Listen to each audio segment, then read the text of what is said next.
Stand by to launch FanStream Sports. 3, 2, 1. Let's start. Hello, sports fans. Welcome to FanStream Sports. Nothing but pure sports. This is the JP Show. JP, it is so good to hear you back on the air. Stand by. Now, here's JP. All right, welcome into I don't even know what day it is. It's Thursday. Thursday edition. It's the day before Halloween. Oh, one of my favorite days in the world. Yeah. Halloween. I love Halloween. Not really. But I will be dressed up tomorrow. And dressed up tonight. Ron Burgundy making his appearance once again at Lightning Hockey Night Live. He will be hosting tonight. Be fantastic. Against the Dallas Stars. It's the Stars, and we celebrate Nikita Kucherov's 1,000 points. How about that? That's incredible. That'll be fun tonight. Somebody's getting a gold stick, and it ain't me. Mark. Yeah. We're gonna have some fun tonight. The Halloween themed is usually one of our favorite productions at the Lightning Hockey Night Live and Lightning Vision, and we are going to have some fun. So, by the way, if you're coming to the game tonight, you better freaking dress up. If I got to dress up, you got to dress up. That's the way it goes. And we're going to have tons of different contests going on tonight. Be handing out candy. We got Kuch's 1,000th point celebration before the game, so you got to get there early. And take part in all the festivities because it's going to be super fun. All right, we got lots to get to. Good morning to you, IndyCar Tim. How are you, partner? Freezing my ass off, JP. Oh, really? 47 degrees this morning with a wind chill of 38. 38? What the? Actually, I wore a coat in the car this morning because my 25-year-old Mercedes heater doesn't work great. Damn. Wow. Well, we had to, we did a little Bayshore walk this morning, Tally and I did. Oh. It was 57 degrees on the Bayshore this morning. Wow. With a light breeze. Oh, it's brisk. Yeah, good crowd out there today as well. Yeah, very nice. Lots of doggies out there. By the way, dog people. By the way, we didn't play that carton thing the other day that you wanted to play. Maybe we can reprise that. Dog people, what happened to you? What happened to you, dog people? Back in the day, you walk your dog and dogs go by each other, you stop and you say hello. Hi, how are you? Yeah, and you let the dogs play.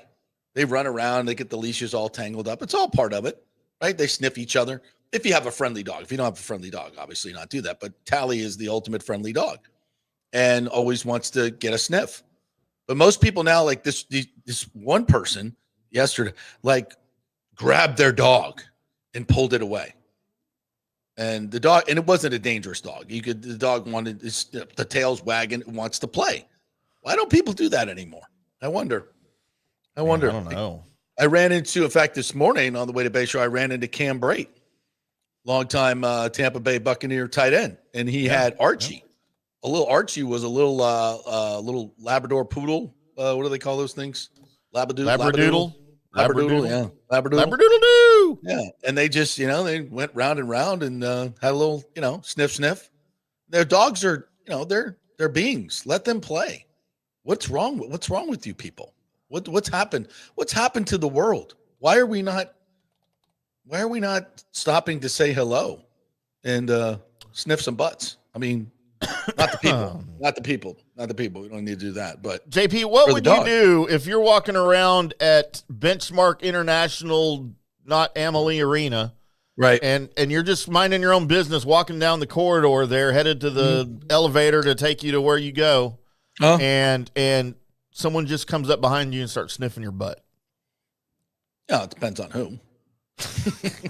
I mean, I'm not disagreeing. But no, of course we're not doing that. But if it's a dog, that's how dogs say hi. Yeah, they should. That's how dogs say hello. So as you would say hello to someone, that's how dogs say hello. So it's perfectly fine. Yeah, I don't understand. Y'all notice that? Dog fans? Anyway. All right, so we got Joey Johnson's going to join us this morning as we get ready to talk a little USF football. The world has not ended, USF football fans, even though you've gone into hiding this week. They have. They have very much so. So come back out. We're going to talk about the Bulls. You're still right there. Yeah, still have an opportunity. There's a pathway, even though it's not great. There's still a pathway to get to the college football playoff. And even if you don't, what a great season you have on the line here if they can continue to win, go to a great bowl game and continue the rise and hopefully hold on to your coach. So, yeah, we're going to talk some USF football with Joey Johnston, sideline reporter. Orestes Destrade will join us at the end of the show to talk a little World Series. We'll talk a little bit about that in the first segment as well. What a performance last night by Trey Savage. Wow. Historic, JP. Historic. It was indeed. And Timmy will get to the numbers here in just a second. We got some Rays news as well to get to. So lots of stuff coming your way. We'll do those college football, all kinds of fun stuff. By the way, we did have breaking news on Twitter yesterday before the World Series game, as Magic Johnson, who's, of course, one of the minority owners of the Dodgers and the Washington Commandos. Yeah. Magic Johnson decided to take to Twitter yesterday before the game to say, whoever wins Game 5 will control the World Series. Breaking news, JP. Whoever wins Game 5 and goes up 3-2 controls the World Series. He's a baseball guy.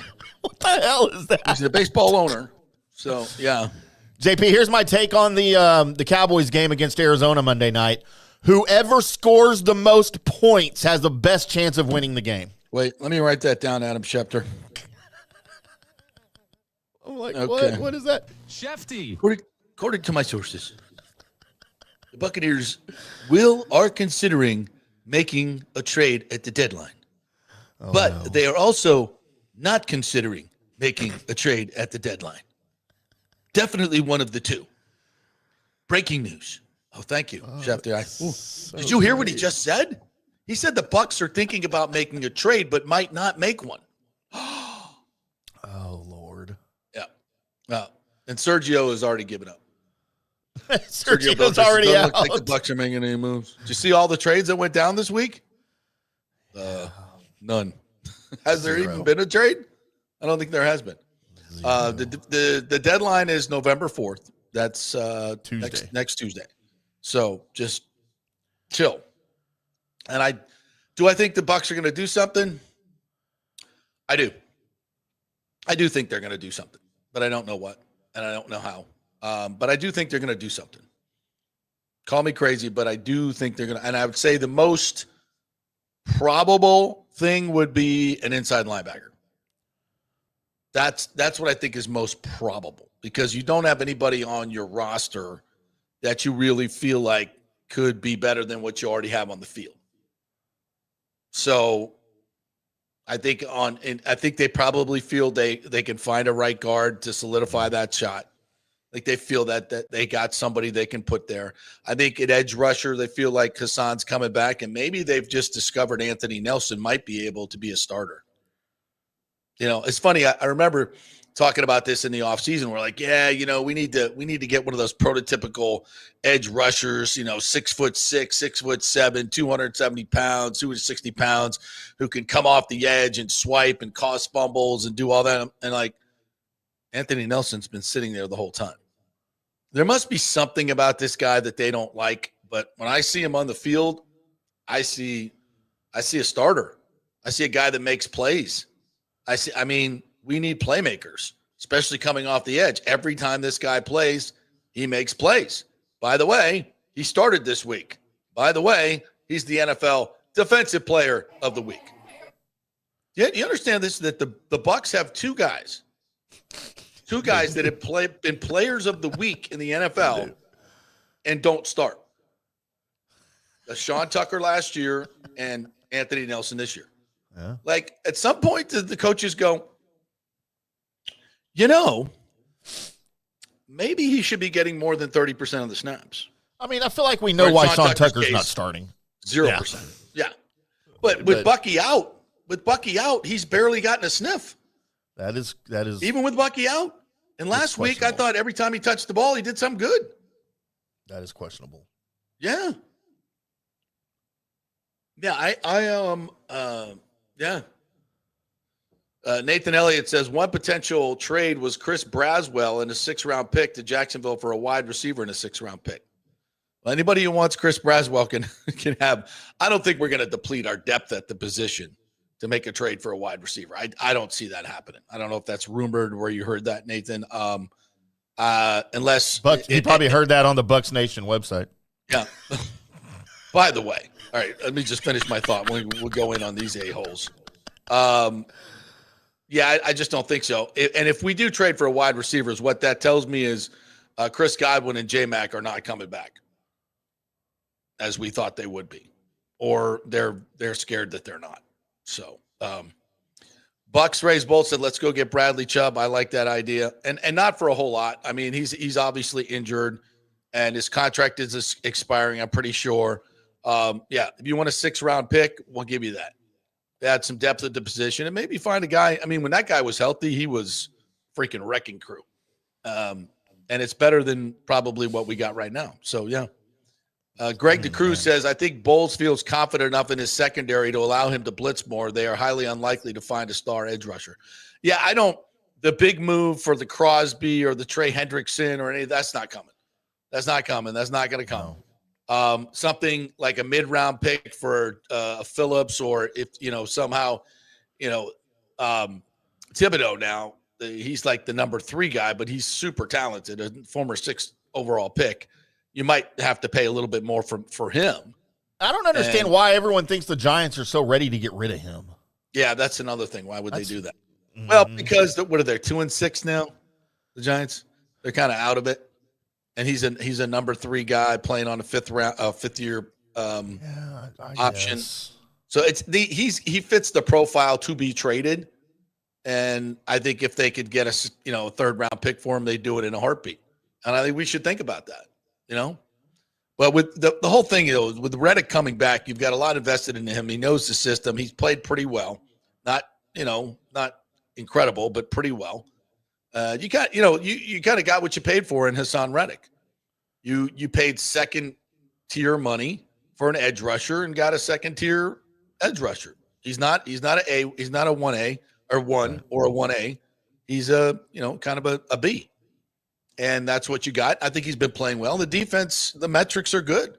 The defensive metrics are good and getting better. And as the defensive backs continue to get healthy, yeah, to your point, they can do a lot more things up front that a little bit more creative.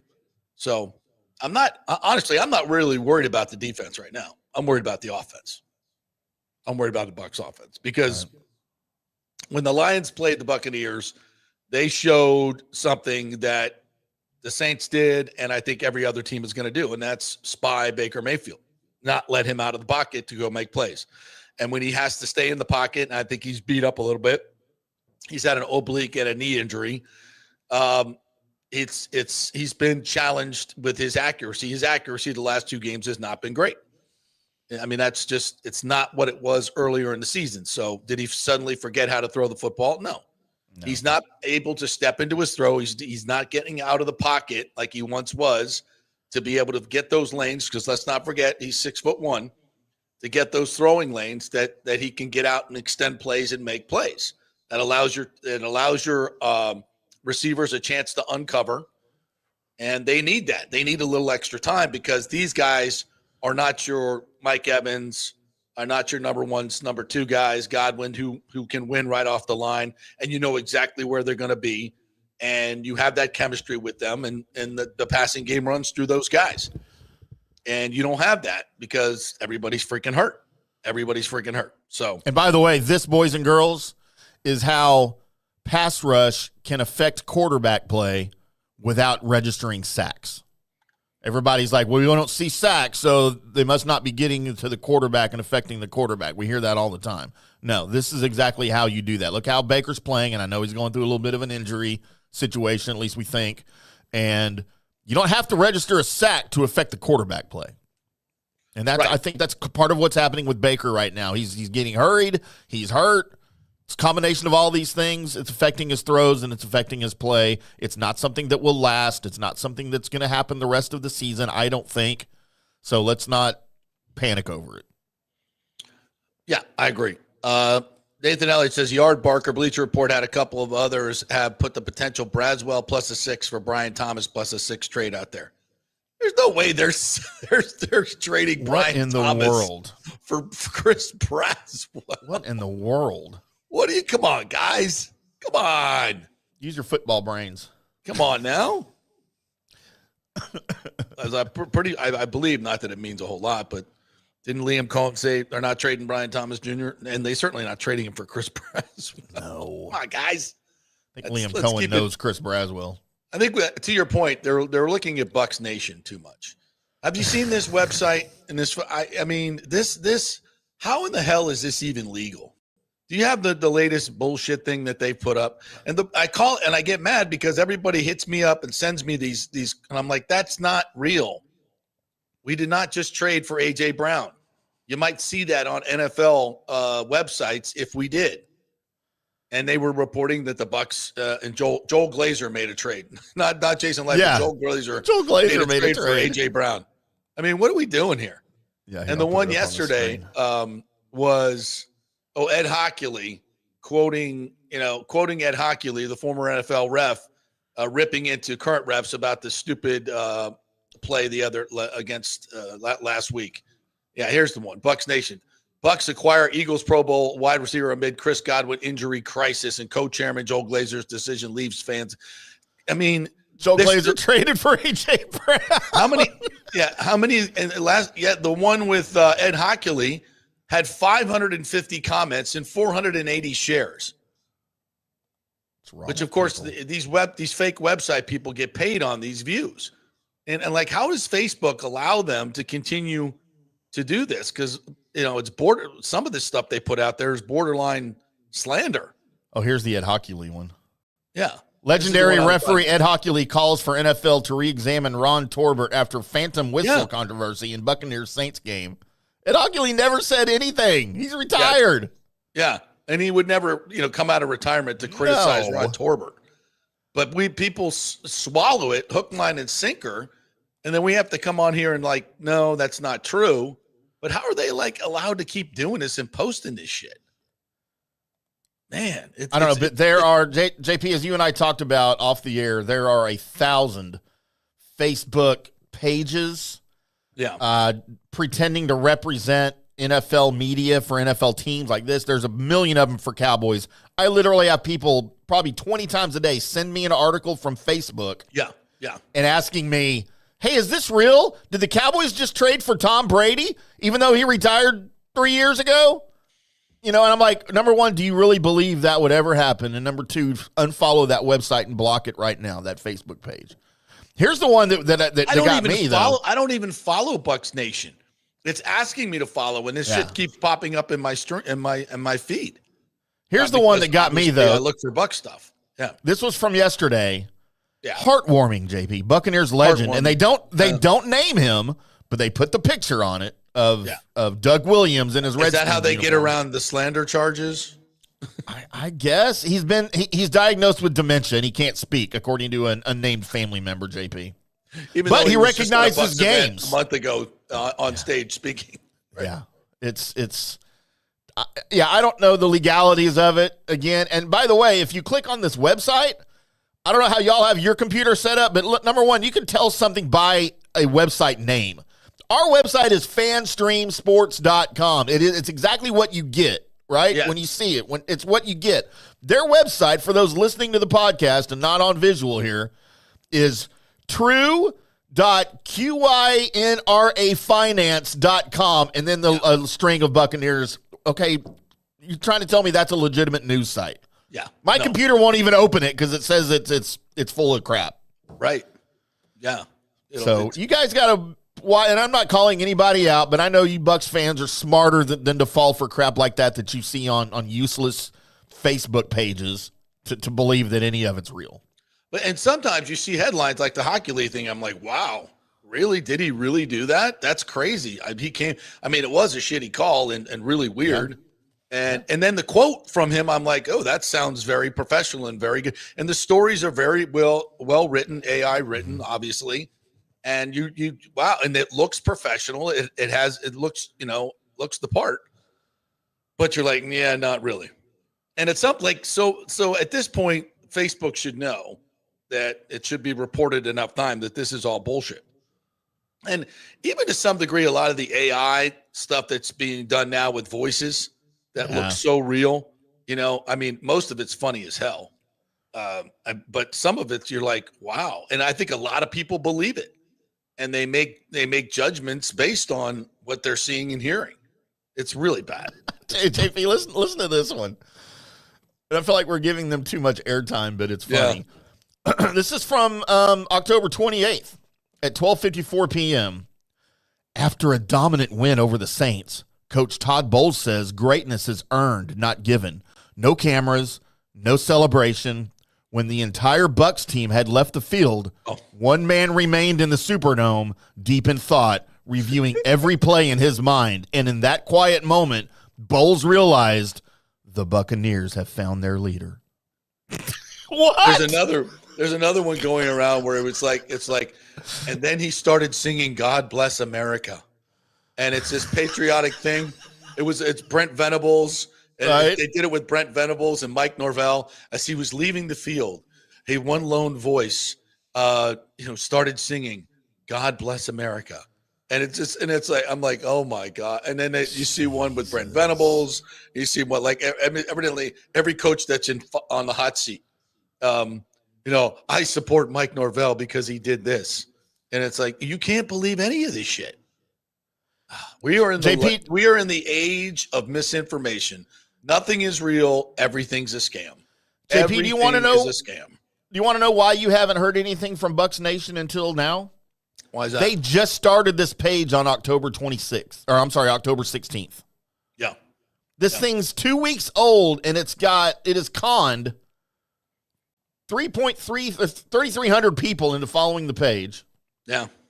With not a legit website, with a phone number. I should call this phone number. We should call this phone number on the air. Oh, let's do it. Let's do it. Like, hey, this is Doug Williams' nephew.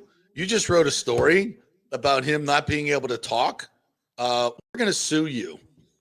And you know what they do? Then they just shut it down. Yeah. And they dissolve the company, and there's nobody to sue. Except GMYN Finance, whoever they are. Whoever that is. Yeah. You can sue them. God, that's ridiculous. Yeah. Bucks Basement says, JP, have you heard anything on Bucks making moves? Well, Jason Light and I have had beers before, but he does not text me when he's about to make a move, unfortunately. Or he doesn't ask you, should we take a third for this guy? Even when he's thinking about it. I would like him to, but unfortunately, Bucks Basement, he does not. So I have to just kind of, use my common sense and years of experience covering this team and Jason Light and try to, kind of figure out what he's thinking. And I think it's 50-50. I think it's 50-50. The deal has to be right. And for Jason Light, we all know that it's got to knock your socks off in order for him to do something.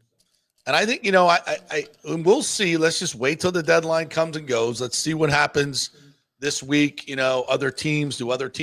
I think that's what probably he's waiting for, is the price to come down. Because if you're looking at somebody from the Giants or looking at somebody and they lose another game this week, then maybe the price goes down. So, you never want to, and you don't need them till, it would be nice to bring him in the bye week and get him up to speed. There's value to that.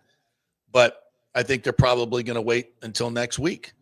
And, typically Jason doesn't do it, but I think there's definitely an argument that this is a 6-2 team that has all this promise and an easy schedule. I shouldn't say easy, but a less challenging schedule down the stretch. If ever there was a time, this is the time. You've drafted well. You have a lot of guys, good starters that are under team-friendly contracts. It's time to maybe, lose a third-round pick. And it's not like you're losing it and you're not getting a player. Whoever you're going to go get is probably a player that you won't find in the third round.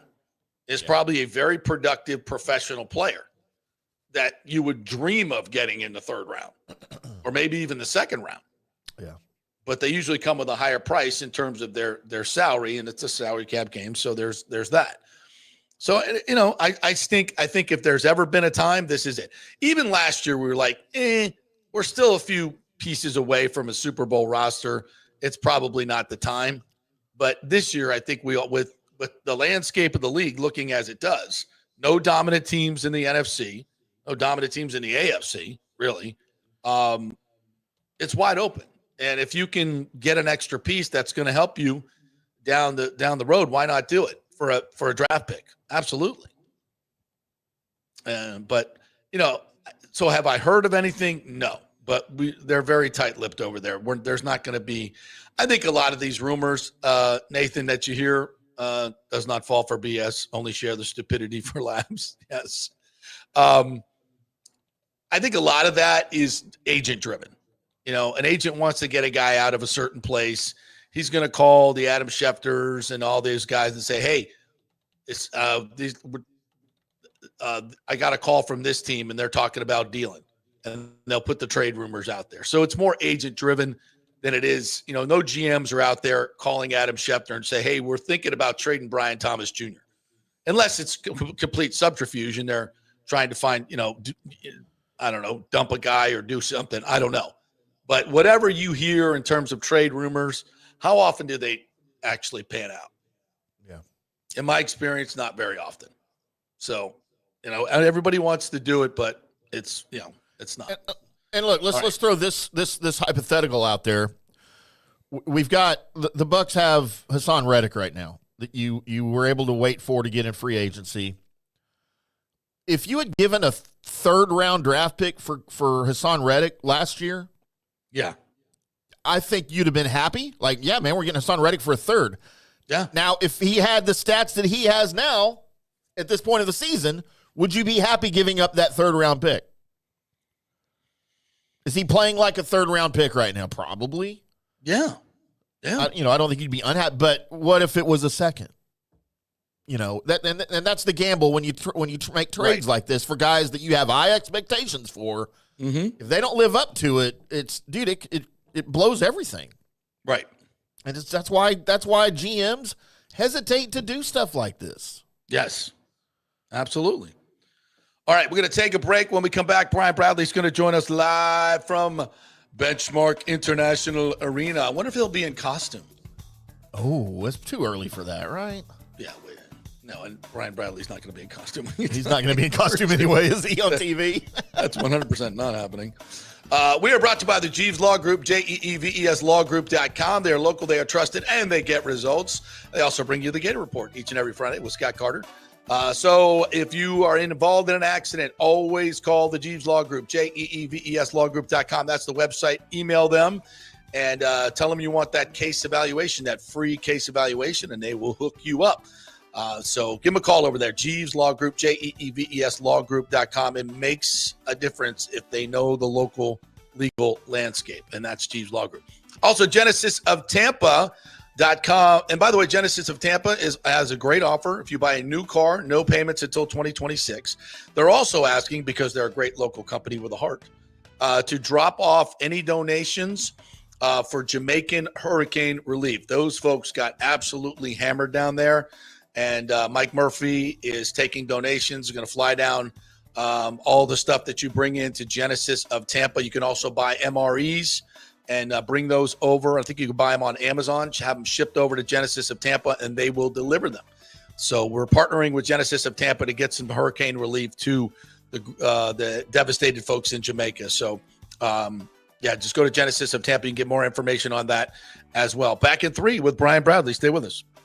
Experience the art of driving at Genesis of Tampa, where luxury meets innovation and every detail is crafted for you.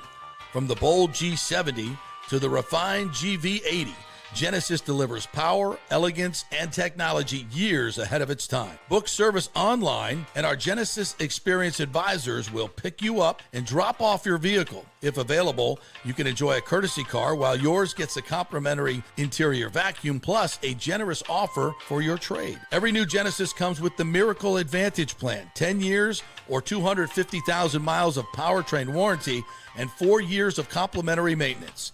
Visit us at 801 East Bears Avenue or online at genesisoftampa.com. Genesis of Tampa, luxury redefined. Italiano Insurance would like to congratulate the Bucks on their 50th anniversary season. And you know what? We've been here for every season and then some, over 60 years in business. We've seen some smart coaches with great game plans, but if you don't have flood insurance or business insurance, that's a terrible game plan. That could ruin you financially. You don't want to take that L. So call 813-877-7799 and let their friendly agents quarterback your insurance and save you big money. Italiano also sponsors our FSU report every week, so go Noles. 813-877-7799 or go to italianoinsurance.com.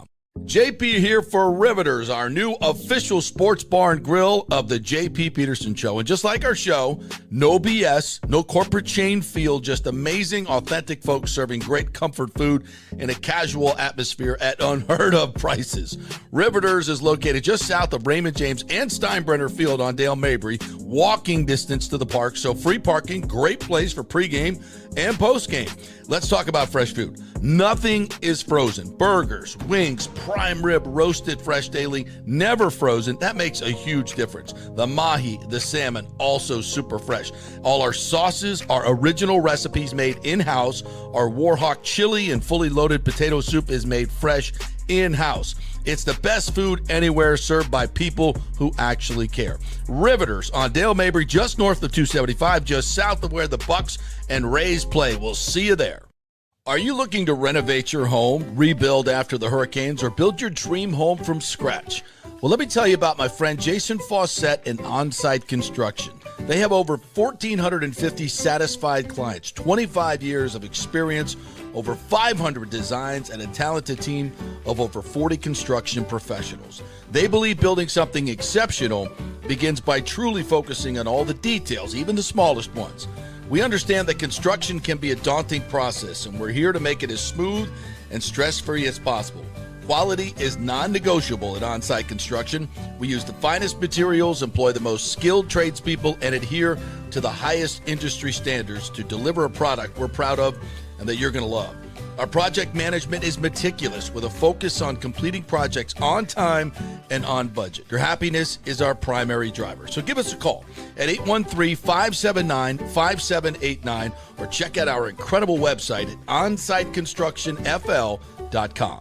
Are you having legal issues with a business partner or other legal business issues? The attorneys at Walters, Levine, and DeGrave can help. Call 800-616-0384 for a free consultation. At Walters, Levine, and DeGrave, we've redefined what a law firm can be with top-tier attorneys, personal service, and 26 years of success. From business law to civil litigation, we deliver smart, client-focused solutions. Walters, Levine, and DeGrave recently won a $6.4 million jury verdict from a large real estate developer, and they can win for you too. Walters, Levine, and DeGrave. Let's solve it together. Not attorney spokesman. For a free consultation, call 800-616-0384 or go to walterslevine.com. Offices Tampa, Sarasota. Let's go. Right now, back to the show on FanStream Sports. All right, welcome back to the JP Peterson Show, brought to you by the great folks at Riveters, the official bar and grill of the JP Peterson Show. They got a big Halloween party coming up tomorrow night. DJ, the whole nine. They got a costume contest going on. So if you're looking for a place to hang out and have some fun, it's Riveters Tampa tomorrow night. Go on down there and with their crazy-ass costume and win the costume contest. Yeah, baby. All right, let's go on out to Benchmark International Arena, where the great Brian Bradley is standing by at the morning skate. Lightning Hall of Famer. What's up, Brads? How are you, buddy? Good, JP. How are you guys doing today? Good. Outstanding, man. Happy Halloween, Brian. Where's your costume? I got one on right now. I'm going as Brian Bradley. There you go. Up as a Lightning God, Hall man, of that's Famer. what I was going to go ask tonight. Dang it. Damn. Yeah. You're a dead ringer, man. That is one good Man. costume. Crazy. Yeah. Crazy. I even put earbuds in. That's crazy. Hey, so What's that? we got the Lightning going for 4 in a row tonight, bro. Then we see this coming. Yeah. We see this. I mean, it was a tough start, but they're back to 500. That's it's been some good hockey lately. There the boys are. All right. Who's on the ice? Yeah, you know what? The guys are all to a full skate today with everybody. Everybody's on the ice here. Vazzy's in net tonight. He's starting, so that's our net down there where they're going to shoot on Vazzy right now. You know what? The guys look good. They got pop. Like we talked about, a while ago, JP. I mean, I really just think they weren't in game shape. I mean, now we're in game 10. Against Ottawa last Thursday, they played okay. We lost 3-2. Anaheim, we got a little bit better. Then against Las Vegas, we dominated Las Vegas, which is a really good team. If it wasn't for their goalie, who was his first time playing a game, we would have won that game 7-8-1. Yeah. We went to overtime. Kuch scored a goal, but then we went to Nashville on Tuesday. Absolutely dominated Nashville. So you know what? The boys got their legs back. It's taken a few games. Sometimes you can come into camp and be ready to go, and you're in great shape, but doesn't mean you're in hockey shape. Doesn't mean you're in skating shape. And I think these guys weren't at the level that they needed to be to compete with some of these other teams. I think they got their legs now, and they're going to be tough to beat. I'm telling you right now, they look really good. They look sharp out here this morning. The passer, Chris, there's a different level of speed they're playing with right now. You can just tell the way they're moving on the ice. They look ready to go tonight, and it'll be a good game. Look, the Dallas Stars are 6-3. They got 13 points. They're up there in the Western 4-4-2 now. I think if we can peel off a couple more wins, we get right back to where we need to be. But this team looks really good. I'm excited to see them play tonight. Hagel, Sorelli, those guys look outstanding. And they're back in. Nick Paul's on the ice today. He's in a red jersey, so he's starting to skate with full gear. So he's on the ice right now. I don't know if you can see a red jersey out in that corner. He's right down in that corner. I can. There. Yes. There's a red jersey. Guys are in black and blue, but we got one guy in red. That's breaking Nick Paul. news. Talked to him. He said he's getting close to getting the red jersey off, so he's not too far away from coming back, I guess. When you start to practice, you're really close to coming back. So especially he's in a red jersey, that color will change, but I like what we're doing. You know what? They got Dominic James, young kid. He's played really good.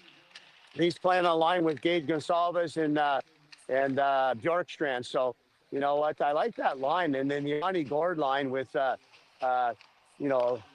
Jurgensen and stuff like that. They look really good too. You know what? Yeah. And Holmquist. Holmquist, they look really good. They're on the ice right now, skating down the ice with the puck. But that's a good veteran line. They've been around for a while. It's a good fourth line. You know what?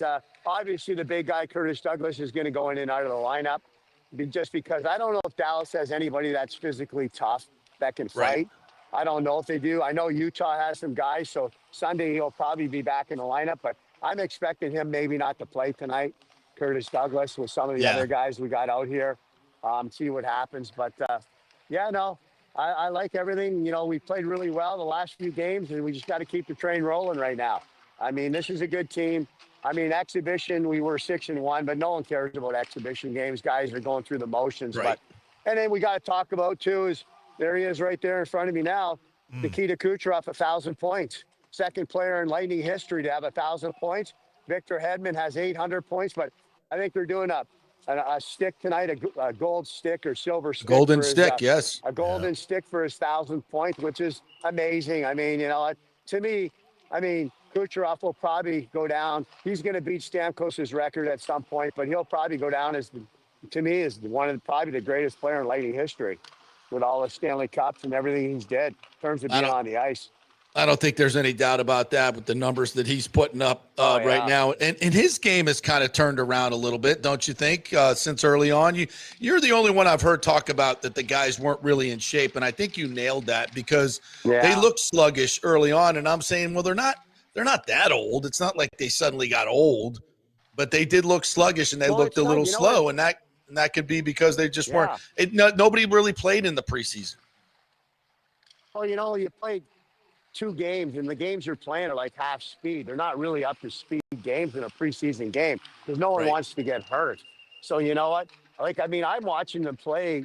I can go back to the first 2 or 3 games of the season. We play Ottawa at home in the home opener. We have a fantastic first period. We're up 3-1, and then couldn't even skate. Lost our legs. After that, lost our legs. Go to New Jersey, play them at home. Awful. Not even a good game at all. The whole game was bad. Then we go on the road for a couple of games, play okay, good in Boston, win, to Washington. Then we have back-to-back against Detroit and Columbus, which we should beat. We don't play good in either one of those games. I mean, really bad. The Detroit game, we were getting outshot had 2 shots in the first period and 5 in the second. We were getting outshot 24-7 after 2 periods against Detroit in Detroit. And we couldn't even skate. There's something wrong. I mean, and you know what? Now the veteran guys, it's been a few games now. They're getting up to speed with the rest of the league and they're getting their game legs. But, I mean, I could tell right away something's not right. There's not everybody can look that fast at one time. Right. Yeah. Brian, can you put 1,000 points in perspective? And he's only 31 years old. I mean, 1,000 points, 3 heart trophy. I mean, this guy, what he's done already, he's obviously headed to the Hall of Fame. When you start putting his accomplishments up, it's up with the greatest to ever do it. All the big names in the league. Can you put it in perspective what 1,000 points is at this point in his career? Yeah, you know what? He's just he's a special player. I mean, his vision, what he sees on the ice. He does backhand passes, forehand passes, where it's like, how did he know the guy was going to be there? It's like, it's just incredible to watch. For all you Lightning fans out there, he is one of a kind. I mean, he'll be here for the next 4 or 5 years, but I mean, as he gets older, he's not going to be as good. But he's in his prime right now, and he looks fantastic. But 1,000 points is just incredible. I mean, Stammer has, I think, 1138 or something like that. I mean, look at the games per ratio. It's just so different. I mean, his numbers are amazing. I mean, when you talk about the Lightning winning their 3 Stanley Cups, but the last 2 we won, he was a major, major part of that reason. Him and Braden Point with their numbers were outstanding. But I mean, he to me is the greatest Lightning player ever, because I can say that because I've seen everybody playing. I'm not disrespecting, Vinny, Marty, Brad Richards. I mean, Dave Anderchek was here for the Cubs and stuff like that. But guys like that were great players in the Hall of Fame. Dave Anderchek. At the end of the day, what Kucherov does with the puck is just incredible. He's got the best vision, best hands, best playmaking ability. Maybe not the best shot. Stamkos still has the best shot, one-timer on the wall, but everything else goes to Kucherov. He's phenomenal. I would agree wholeheartedly. Timmy, you want to jump in here? No, I'm just I like the point you brought up about the toughness of the Stars. Obviously, under the old regime and DeBoer, they were not known as the most physical and toughest of teams, and that's one of the reasons, among many, why DeBoer's not here anymore. The issues I have with the Stars' toughness are now with the new regime under Glenn Gulletson. Of course, Gulletson was here in Dallas for a couple of years back in the early teens. And failed miserably. Now, it was his first head coaching stint, and clearly he's grown since then with some of the organizations he's been with. But that's part of why he was brought in, is to head up that and to make guys tougher, make the team a little bit tougher. And now early in the season, we've got guys that are showing some physicality, but it's the lower line guys. Now, you would expect that from guys like Jamie Benn, but he's out right now with the collapsed lung. He's going to be out for a little while. But I think if there's an advantage between these two teams here, it is clearly the Lightning's renewed physicality, because I don't know that Dallas really has anybody that can compete with that on the ice. I hope so. I've always thought these two teams were pretty evenly matched as far as talent, coaching, things like that. But if there's a distinct advantage, it's the physicality of the Light. Their renewed physicality, I think, this season. Yeah, those are great points. I mean, I don't disagree with you on anything like that. I mean, they had to make a change after last season. I mean, there was a run-in with, Jake Ottinger, the goalie. I mean, he's a really good goalie. He's a big guy too, 6'3", 4 like Vazzy. But at the end of the season last year, they lost to Edmonton, and the coach kind of called him out in the playoffs and pulled him, and kind of like he was a scapegoat. So, I mean, it was a bad situation for DeBoer. It was a bad situation for Dallas. I think that's part of the reason he got let go. Yeah. But, Dallas has got a great team. They got a lot of guys up front that can score goals besides Sagan. They've got a lot of different players. Robertson's a great player. Nero Hishkinen, the defenseman's a great player. I mean, they've got some guys that can really play and put the puck in the net. They're always up in the Western Conference in the top 3, 4, 5 teams. They had a great series against Colorado last year, won 7 games, went deep in the playoffs and stuff like that. But at the end of the day, I mean, we're a more physical team this year. But I mean, Curtis Douglas is, he's in there because there's certain teams that we need him against. I mean, tonight, maybe not. I heard Utah has some toughness, but when you Yep. talk about Florida, you talk about Montreal, you talk about Boston. You got to have a guy like that in your lineup, and you have to have him there to protect. Like when you see him on the ice, no one's running around being stupid, taking shots at Kucherov, Point, Gensel. They know they're going to have to pay the price. That's Right. just part of the game. It used to be back in the day, and it went away with it, but now Florida's brought it back into the league, and that's the way they play. Yeah. And they're not going to change, Florida Panthers, at all. Yeah. So you have to have that. It's not just a skating. It's not just this. It's a physical game, but sometimes fighting's part of the game. And I hate it when you see guys going after Kucherov, Point, Gensel. Hagel has to fight. We don't want Hagel fighting. We don't want guys Right. fighting like that. I can't wait to play the Panthers on November 15th. That's going to be a great game. I mean, we're going to have the big guy, and let's just see how tough And he's some of gonna those be guys in. are. Let's see how tough Greer is and number 12 and 10 are when they got to fight him. They won't Yeah. last. They'll get killed. I mean, that's just part of the game. I can't It's wait. boring too. And Yeah. I hope they call up Sabrin for the game, because we'll Yeah, go they with three will. lines. And you know what? Well, for one game, we can sit a guy or two out and play those guys. And they're not going to be stupid, but they're going to be like, you know what? If it's a hockey game, it's a hockey game. But if you want to play a dumb game, we're going to play a dumb game with you. Yeah. Greer wants And to that's how it sucker works. punch somebody. Have him sucker punch Douglas. Yeah. We'll see how that goes. Yeah, We'll you see how wanna that come- goes for him. You want Yeah. to do that to Hagel, then we're all in, man. Yeah, So- absolutely, 100%. Hey, you mentioned Holmberg. Yeah. That fourth line of Holmberg, Gord, and Gergensons was awesome the other night. They've kind of put that one together. I like that fourth line, and they had so much possession time. What does that add to the attack for the Lightning? Yeah, you know what? It's just, they're veteran guys. They know what to do. They play with speed. It's good to have, Jurgensen back. Zygmunt, he had a couple goals the other night. They just know what they do. They're great defensive players.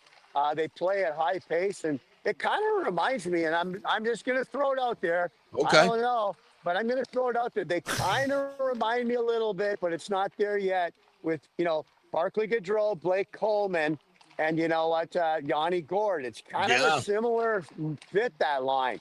They're not going to beat you with all the skill, but they are going to work. They're going to grind you down. They're going to take bodies. They're going to make you pay the price. And I really like that line. I mean, it's a very good line for us right now for John Cooper. And they play hard. They play to win. And, like I said, it makes everybody else work right now. So, and we've got some young guys like Dominic James. He's coming in the lineup. He's brought speed to the game, which a lot of the guys need. We needed that to get our legs going. So, and, what about the kid the other night? I really liked the way he played. Charles Datsu, the defenseman, number 51. He had a Charles great goal the Edouard other night. Dastu. Yeah, Charles got his Ed- first yeah. goal. Had his first goal. Pointer made a great back pass. He fired it in the net and stuff like that. But the kid can play. I've seen him play before. He's a very good defenseman. So, you know what? It's going to be a fun game to watch tonight. And you know what? It's two good teams. So we'll see what happens. Yep, I'm excited for it. Looking forward to it. All right, partner. Well, I'll see you tonight. You might not recognize me, though. Oh, you're going to be in an outfit? Yeah, Yeah. we're going to be. Ron Burgundy's filling in for me tonight. Ron Burgundy? Yeah. I'm going to be Curtis Douglas and come in there and just smack you right in the face. I think we should set that up. Actually, we'll do a little bit. His punch you could be in the other room when he punches you. He's so big. I'll just say I believe we have a special guest here who's invaded my space. Who are you, sir? And you could say I'm Byron Bradley. I'm like, I've never heard of you. Who are you? Why are you here? This is I'm my kind of time. a big deal. I'm kind of a big deal. You're not. I'm number 42, Curtis Douglas. I will take care of you. I think we just cleared. All right, that's happening second period for sure. That's 100% happening. You got to roll tape on it. We got to have it. Yeah. All right, we made a Over gig. and out, boys. Have a good day. All right, love you, Brian. Thanks, Brian. I'm going the Bolts win 5-2 tonight. Good game. There it is. All right. Good game. All right, 5-2 5-2. Bolts. I'm betting on it. We're back. I You already think owe me Jake $100 from last Jake week. Gensel's going to be my guy tonight. I got a funny feeling about Jake Gensel. He's going to be 2 hot. points. 2 points for Gensel tonight. 2 points or 2 goals. 2 goals. Yeah, maybe All right. 2 Ooh, points. okay. But that line's going to be hot. Kucherov, Point, and Gensel is going to be hot tonight. All right, I'm betting on it. Yep, here Thanks, we go. Brads. Appreciate it. Thanks, boys. Have a good one. Cheers. Yeah. I think that'll work tonight, Timmy. Don't you think? Yeah, make sure somebody's filming. We got to have that on. We got to be able to post that on social media. I'm sorry. Who are you, sir? Brian I'm Bradley? kind of a big deal. I've never heard of you. Why are you here? I'm Ron Burgundy. I'm kind of a big deal, and you're not. I have many leather-bound books on bookcases of rich mahogany. Lightning Hall of Famer? What is that? Not Who are the Lightning? They play in San Diego? What is the Lightning? I believe we have some behind-the-scenes footage from yesterday's shoot where myself, Greg Wolf, and Paul Porter and Thunderbug, the new Channel 4 News team, by the way, in case you're wondering. We'll take you behind the scenes. This is a clip yesterday from the open. We're shooting an opening of the Channel 4 News that's going to air right before Lightning Vision. This is what we do, folks. This is going to be like a 20-second clip. Professionals. And we get everybody over there the day before to do a shoot, just so you guys can have a few laughs. This is the lengths that we go to absolutely entertain you people. Here, roll it. Roll the clip. There's Stephen Fry, a great producer. There's the great John Franzone. And that's... Yes. Ron Burgundy will be making his appearance. All right. Be there, 6 o'clock and 11. That's Greg Wolf I'm Ron Burgundy. Oh, my Lord. Yeah, this is what we do to entertain you people. Yeah, I do not get paid nearly enough. Do not get paid nearly enough for this shenanigans that will ensue this evening. But you will enjoy it.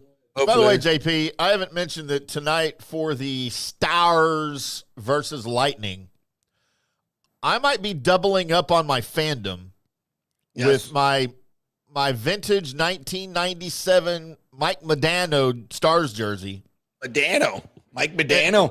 And my Tampa Bay Lightning hat that I will take home with me to wear or at the bar, wherever I'm at. If I wear a Lightning hat and a Stars jersey during a Stars Lightning game, can't lose. What does that say about me? Can't lose. Interesting strategy. Can't win either, I guess. I don't know how that works. So should I actually do the entire show tomorrow, Halloween, in the Ron Burgundy getup? Yeah, I don't know that you need to try to do your Ron Burgundy voice impression, but I would definitely do the entire show wearing what you had on right there. That's the whole idea. Why would I not do the Ron Burgundy voice impression the entire show? That would be fun, would it not? You can have a producer in your ear going, "For the love of God, just stop." That's enough. That's enough. No more. We need JP back. When I'm doing it, like going through like the whole pregame show or whatever I'm doing intermission, like I'll get to a point where it feels like, okay, that's enough. And at the same time, my producer Steven will come in my ear and go, okay, can we get back to the regular voice now? I don't know. We'll see where it goes tonight. There's a plan, but there's no, it can change at any moment. But if you would like to see me do the entire show tomorrow as Ron Burgundy, please put it in the comments. Because we do what you fans want. Rick says Golden Stick. That was my stripper name. Stick, or was it something else that rhymes with stick? Was it Short Stick? Oh, there you go. I mean, that was mine. What else we got here? KK says Bucks need a wide receiver or offensive player to help Baker. We need a linebacker, and we need a linebacker. Yeah. I would say that, but I mean, again, we don't have the information that Jason Light has. We don't have the extensive injury information that he has. If you believe Chris Godwin is coming back and J-Mac's coming back, you don't go trade for a wide receiver, obviously. But we don't know that, so we can't speak intelligently on that. If you say they're not coming back, I would say, yeah, absolutely go get a wide receiver. You need one. And I might also say, maybe don't trade for anybody, because if those guys aren't coming back, one wide receiver is probably not that you can get right now you're not. Again, I don't think you're getting AJ Brown. I don't think that's happening. I don't know that you want AJ Brown. Why would you want AJ Brown? No. And y'all did take a flyer on Antonio Brown, and he's kind of turning into Antonio Brown. Well, that was completely Brady. I know, but that was completely. Light still Brady signed generated. off on it. Light still signed off on it. He did, and so did BA, who told me he would never, ever have Antonio Brown on his roster. Really? But that's the power of Tom Brady. Yeah. And Tom did keep him in check for most of the time to win a Super Bowl, but it was just a matter of time. A matter of time before he melted down. And I'll never forget Brady not supporting Arians in that deal, because he didn't. He was mad at Arians for kicking him off the sideline. Right. Tell him to get the F out, because he wouldn't go back in the game. And you're supposed to. Yeah. And that's not cool. Rick says, people believe these reports because social media is the last bastion of truth. Yeah. There's something to that. Yeah. Not really. But, man, it's getting worse and worse. And at some point, they got to do something. Greg DeCruz says, so many stupid fan sites that lead with a bogus headline to get you to click. I know. And it wastes my time and your time, and I don't like it. Michael LaRue says, I know the Bucs value their draft picks, but if they trade a late round pick for a veteran on an expiring contract, they could still get a compensatory pick if he leaves in free agency. Yeah, absolutely. I made that point last week. And so you got to think of that. And again, if you're getting a ready-made player who can come in and help you right now, it's a lot of times it's better than a draft pick. It doesn't have the longevity, but it doesn't mean that player's not going to stay with you next year or a year after. And even if he's on an expiring contract, with the culture that the Bucs have here, you're exposing them to a recruiting visit of many months that's probably going to make them want to sign here and come back and play here, especially if he's a success. So, yeah. Lonnie Wilkins has a comment. I wanted to get to this, by the way. It said, JP, are you riding your skateboard over to the Rays' new team store in the old Dr. Barbecue building?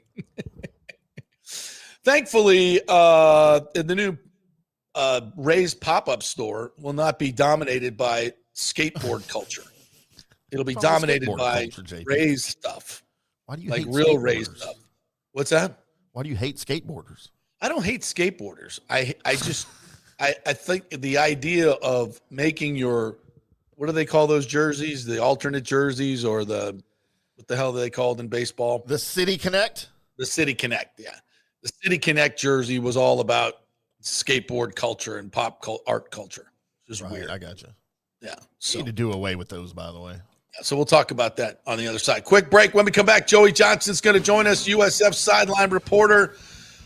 Yes, we're going to reminisce a little bit about what happened in Memphis. He was there, but the season is not over, folks. There's lots to go for USF. It's going to be it already has been a magical season and still can be. So we'll talk to Joey Johnson, USF sideline reporter. We're brought to you by the Golden Diamond Source. 40% off mounting in October. If you're looking to get that ring, you get 40% off the mounting. That'll save you a lot of cash, folks. Obviously, this is the best place to go. They have the best staff. They have the best prices. They have the best selection. And they are a great local company. And we say when you're shopping for the holidays, and you're starting to do that already, keep it local at great places like the Golden Diamond Source. You'll save 40% on the mounting and, of course, get the best service. And they'll keep you in your budget as well. Golden Diamond Source, 3800 Overton Road, and online at goldendiamond.com. Back in 3 with Joey Johnson. The holidays are coming up, and the Golden Diamond Source wants to be your family jeweler. Discover the ultimate jewelry superstore with the largest selection of diamonds, engagement rings, and fine jewelry all under one roof. Don't wait any longer to find that one-of-a-kind perfect engagement ring for that special someone in your life. And as your relationship grows, so can your diamond with the Golden Diamond Source. Trade up at any time. You get 100% of its value when you come back to trade up. And why don't you get a head start on your holiday shopping? With the Golden Diamond Source's unbeatable low pricing and financing options, you can get 5 years, 0%, and make this holiday season truly memorable. The Golden Diamond Source takes pride in offering only natural diamonds formed over billions of years by the Earth's incredible forces. If it's real love, Get a real diamond. Shop online anytime at goldanddiamond.com or stop by their showroom and tell them JP sent you at 3800 Almaton Road. Always online at goldanddiamond.com. Welcome to Kingmakers, home of the JP Peterson Show studio and Tampa's premier business networking and social club for members only. By day, it's an exclusive, vibrant co-working space with a stylish conference room, focus rooms, a full production studio, and an in-house marketing team. And by night, Kingmakers transforms into a sports-centric social hub with a full sports bar, golf simulator, and exclusive events. For young entrepreneurs and seasoned professionals, it's the perfect place to work hard, play hard, and make big moves in Midtown Tampa. Close the deal, celebrate the win. Only at Kingmakers. Become a member today at kingmakerstampa.com. Your business, your club. JP here for the Jeeves Law Group and my man Scott Jeeves, who lives right here and has long been a highly respected member of our community. He's a proud sponsor of the Tampa Riverwalk. Jeeves Law Group is also a proud sponsor of our Grand Central District in St. Pete and has neighborhood events throughout the year. He has an office on Central Avenue in St. Pete and one on South Howard in Tampa. You can't get more local than that. So when you need an attorney, you're going to hire some huge firm that advertises all over the state or the one that supports your favorite sports show. It's the Jeeves Law Group. We're local, we're trusted, and we get results. For personal injury and personal attention, call us for a free case evaluation. That's 8889-JEEVES. That's 8889-JEEVES. With this record heat in Tampa Bay, you better have your AC unit running at peak efficiency. Third Generation Plumbing installs the best American standard AC units. Our split systems offer the highest efficiency available while reducing energy bills and maximizing comfort. That's why Third Generation Plumbing trusts American standard air conditioning, built to last, made to perform. Whether it's a new install or an emergency repair, our family-owned team brings 3 generations of trusted service to your home, now with the unmatched reliability of American standard. Plumbing or cooling, we've got Tampa covered. Call Third Generation Plumbing today, 813-961-8024, or go to thirdgenerationplumbing.com. And we also do AC. Ciao, Paolo Tini here, owner of Caffè Paradiso, voted number 3 People's Choice Award on Open Table. I want to thank all our loyal family of customers that have been enjoying our great traditional Italian dishes we make from scratch every day. It's a great family story we're proud of. Our family moved from Rimini, Italy in 1984. My dad, Caesar, started Donatello, and that's where I got the start in the restaurant business. I started Caffè Paradiso on South McDill in 1995, and we've been there ever since. From our traditional ossobuco, a veal slow roast for 4 hours, to our daily fresh catch, the Gruppo Paradiso, with a piccata sauce and lobster claw meat, homemade pasta like lasagna, farfalle salchicha, which is a bow tie pasta homemade with fresh sausage. Hold on a minute, JP's favorite. I love it. So come and have a glass of wine with me on South McDill. Get a reservation on Open Table and see all our 5-star reviews. Ciao, see you soon at Paradiso. Let's go. Right now, back to the show on FanStream Sports. All right, welcome back to the JP Peterson Show, brought to you by Italiano Insurance. Get that insurance checkup. Make sure that you're fully insured. 40% of you folks are not fully insured in your home. So if something happens and you have to replace your home, you're not going to be able to replace it with the insurance money. So make sure you're fully insured. And also let them check around, see if they can find you a better price on auto insurance, homeowners insurance, life insurance, all that stuff. Great customer service. They do all the work. You save all the money. Italiano Insurance, 813-877-7799. They're a local treasure, just like our next guest, the great Joey Johnston, USF sideline reporter, longtime Tampa Tribune reporter as well. What's up, Joey? How are you, my friend? Good, JP. How's it going? Happy early Halloween to you. Yes, absolutely. I'm looking forward to the rest of the USF season, but I'm sure this is it's been a tough week for a lot of USF fans, and I think maybe just especially the way the game that went down at Memphis just seemed like totally in control, and then you weren't. What you were there? You were there. It was an interesting atmosphere, I'm sure. Place was sold out, I think. Tell me just your thoughts on what went down there. First half was good. Second half, not so much. Yeah, from the start, it seemed a little weird. USF opted to take the ball, which they almost never do, and threw an interception on the fourth play of the game, and then Memphis scored immediately. But USF got control of the game, and certainly when you have a two touchdown lead going to the fourth quarter, you think you're in control. But it was just something that was a little off. I mean, I think clearly Memphis played a much better second half. They made better adjustments. USF found itself in positions where it hadn't been before. It had never been in a game where it was trying to protect a lead in the fourth quarter. Believe it or not, not once. The way that the Bulls play, they're either ahead by a lot or behind by a lot.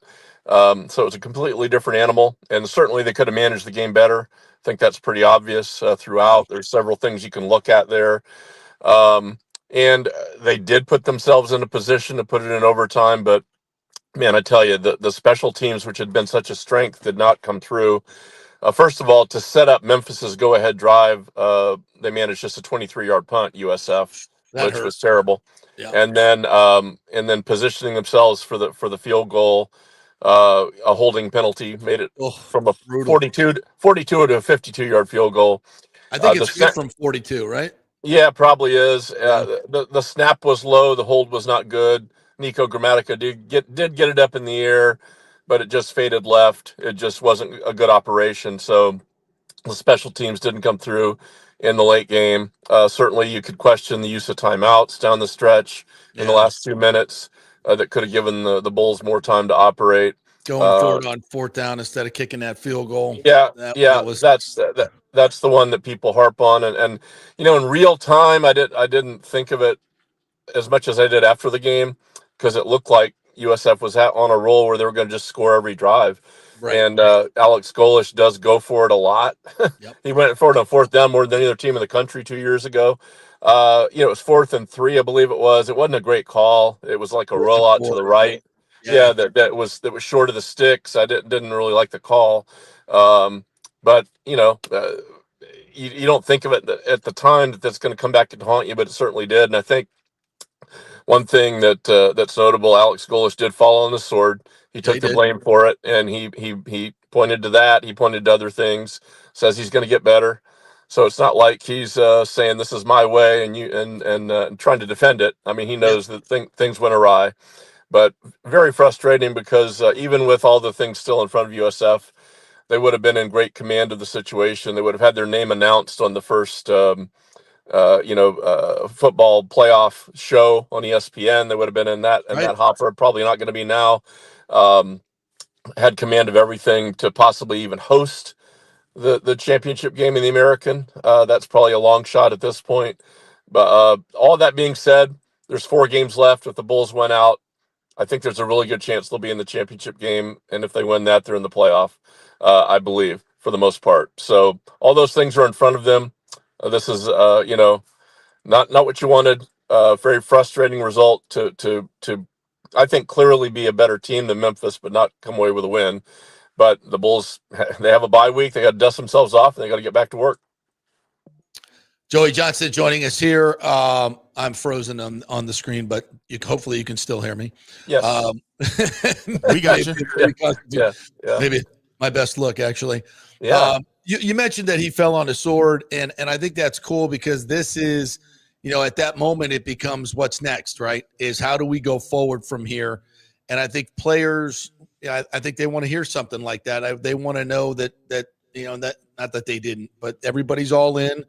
You make mistakes, you get right back at it. Now they're off this week, so what has this kind of week been like for the team, for the coaching staff? Self-scouting comes into it. What's this week been like? Yeah, it just comes at a good time for one thing, physically to heal up. They hope maybe Chaz Nimrod, their leading receiver, will be back for the next game at UTSA a week from today, actually on a Thursday night. Maybe they can get a few guys feeling a little better and back in the lineup. So the way their bye weeks have fallen, their season's been in 4 games bye. So it's really a nice rhythm to it. Get them ready for the November stretch run, and also evaluate what happened against Memphis. Don't overthink it, but point out where things could have been better and try to make them better. Go down the stretch. You look at the games USF has left. 3 of them certainly on paper, USF should be a heavy favorite. The one that's going to stand out is the November 15th trip to Navy. Navy is undefeated, but Navy has an incredibly difficult backloaded schedule. North Texas, USF, Notre Dame, and Memphis. So if Navy comes out of that undefeated, I'll be very, very impressed. But USF at Navy on November 15th in Annapolis, Maryland. We don't know what the weather's going to be like. It could be anything. That's something you got to keep your eye on. And also the way Navy plays with their ability to run the ball and control the clock is going to be a big challenge. So USF has got to win that game. If they don't, then then the championship aspirations are likely gone.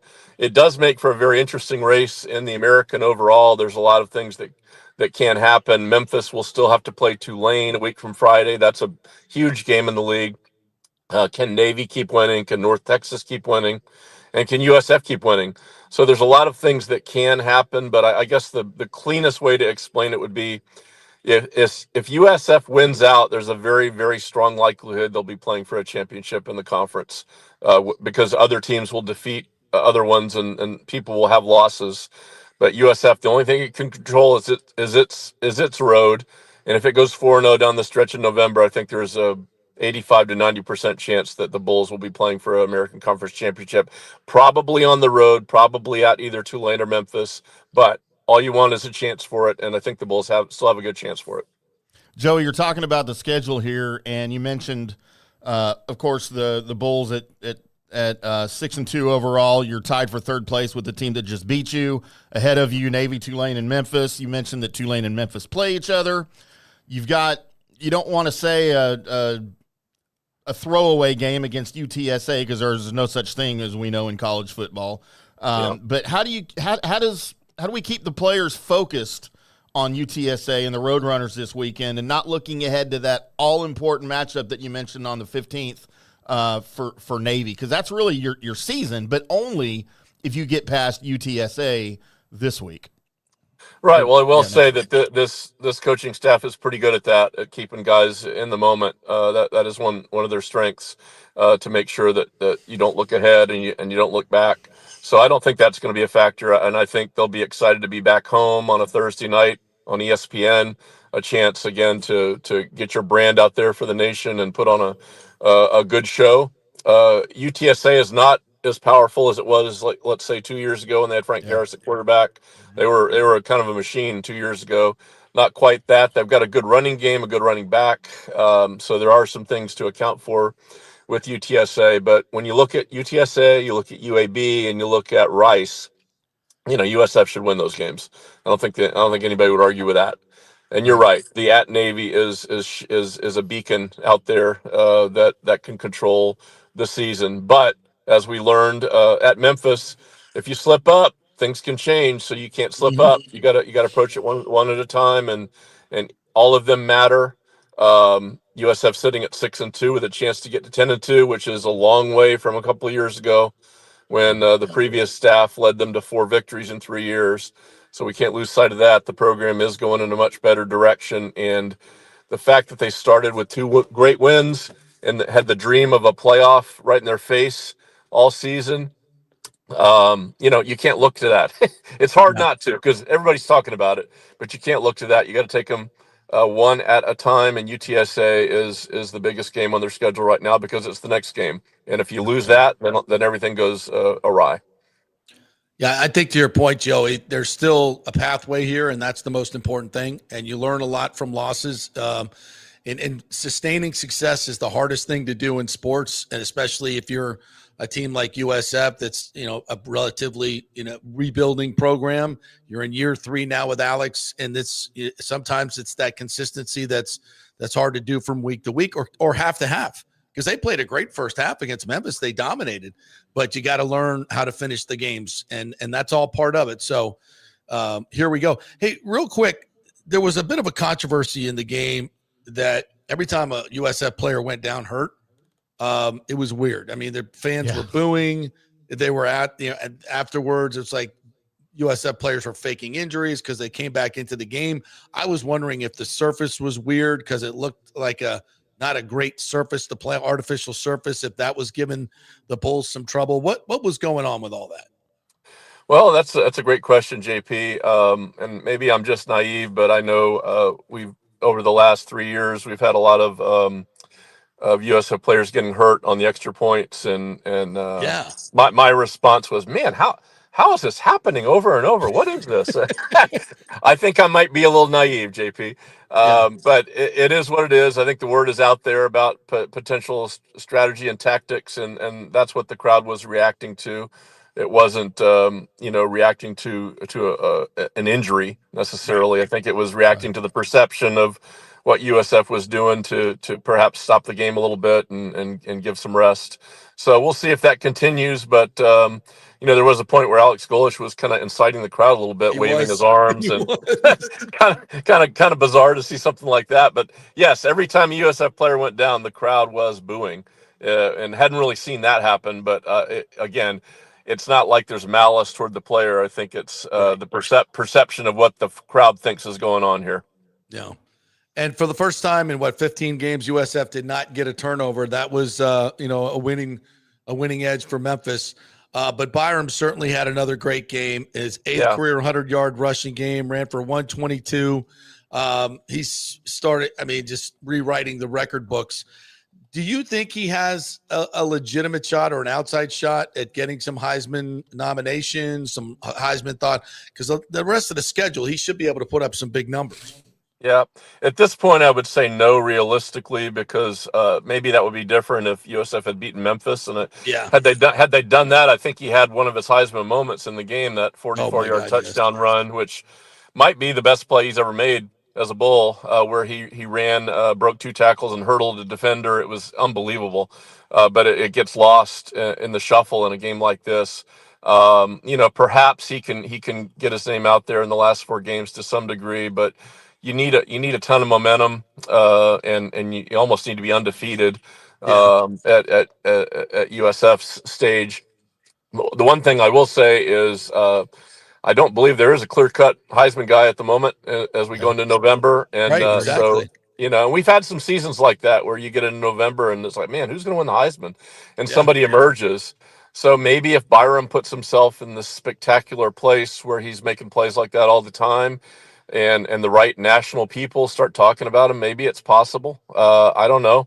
It could be if USF were to win the conference and the Heisman voting would still be in doubt in late November. I guess it's possible, but certainly he's a guy that on paper has had a Heisman-like season so far. Whether or not that gets noticed, I don't think it will to a great degree, but maybe that could change in November. We shall see. Any actual injuries come out of this game, or they're looking good going into next week? Yeah, I think the ones that we knew about, mostly Chaz Nimrod is the big one, the wide receiver, and some nicks and bruises here and there to some players that should be coming back. The Bulls have been relatively healthy. Of course, they lost Cartavius Norton for the season, their running back, but they've shown some good depth there. But nothing really catastrophic. If they can get Nimrod back in the lineup, that'll really help them, and I think they'll be as healthy as realistically possible for the stretch run.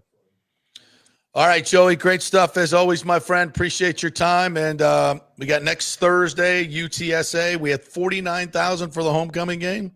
Is that was right? Wow. 40. Wow. I think it was 45, but it was a very good crowd. And one thing I will say, the students have been great all season. Well, they have.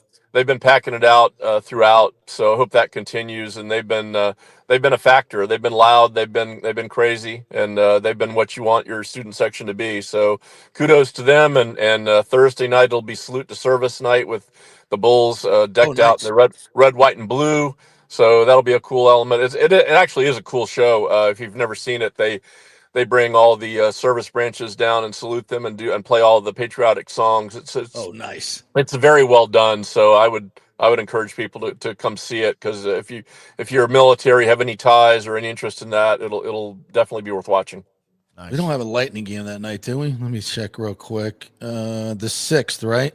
Thursday, November 6th. Oh yeah, we're on the road, so I will be there for sure. Come on down. Absolutely.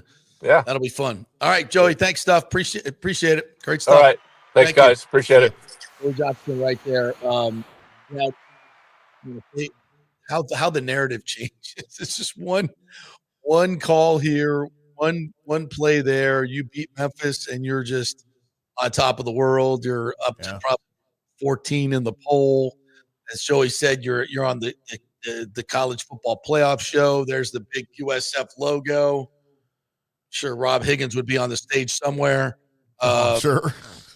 Speaking of that, Rob was there yesterday at the big press conference for the 2029 national championship game that's going to go down in the stadium. And we kind of knew this. I even asked Rob about it last time he was on, and he professionally evaded the question.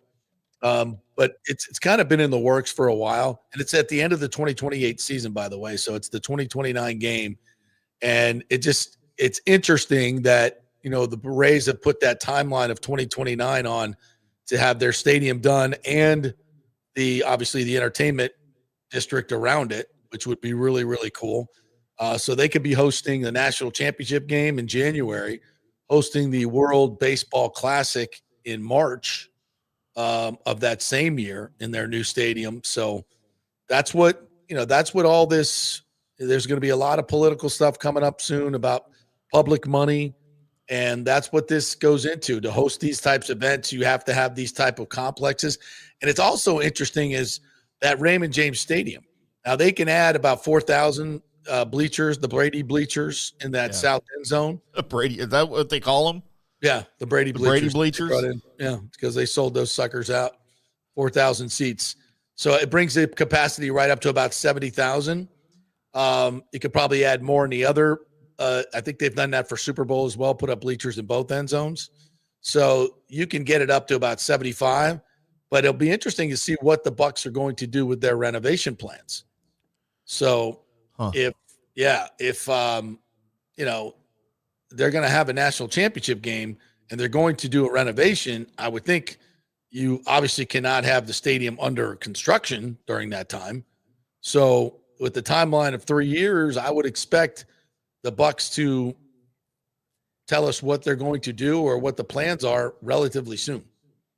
So that'll be interesting. So all this will be coming to a head. I know it seems like forever from now, but hosting a national championship game could be hosting, the opening of Rays' new stadium right across the street at HCC, which we believe is the very much the leader in the clubhouse to where the Rays Stadium is going to be.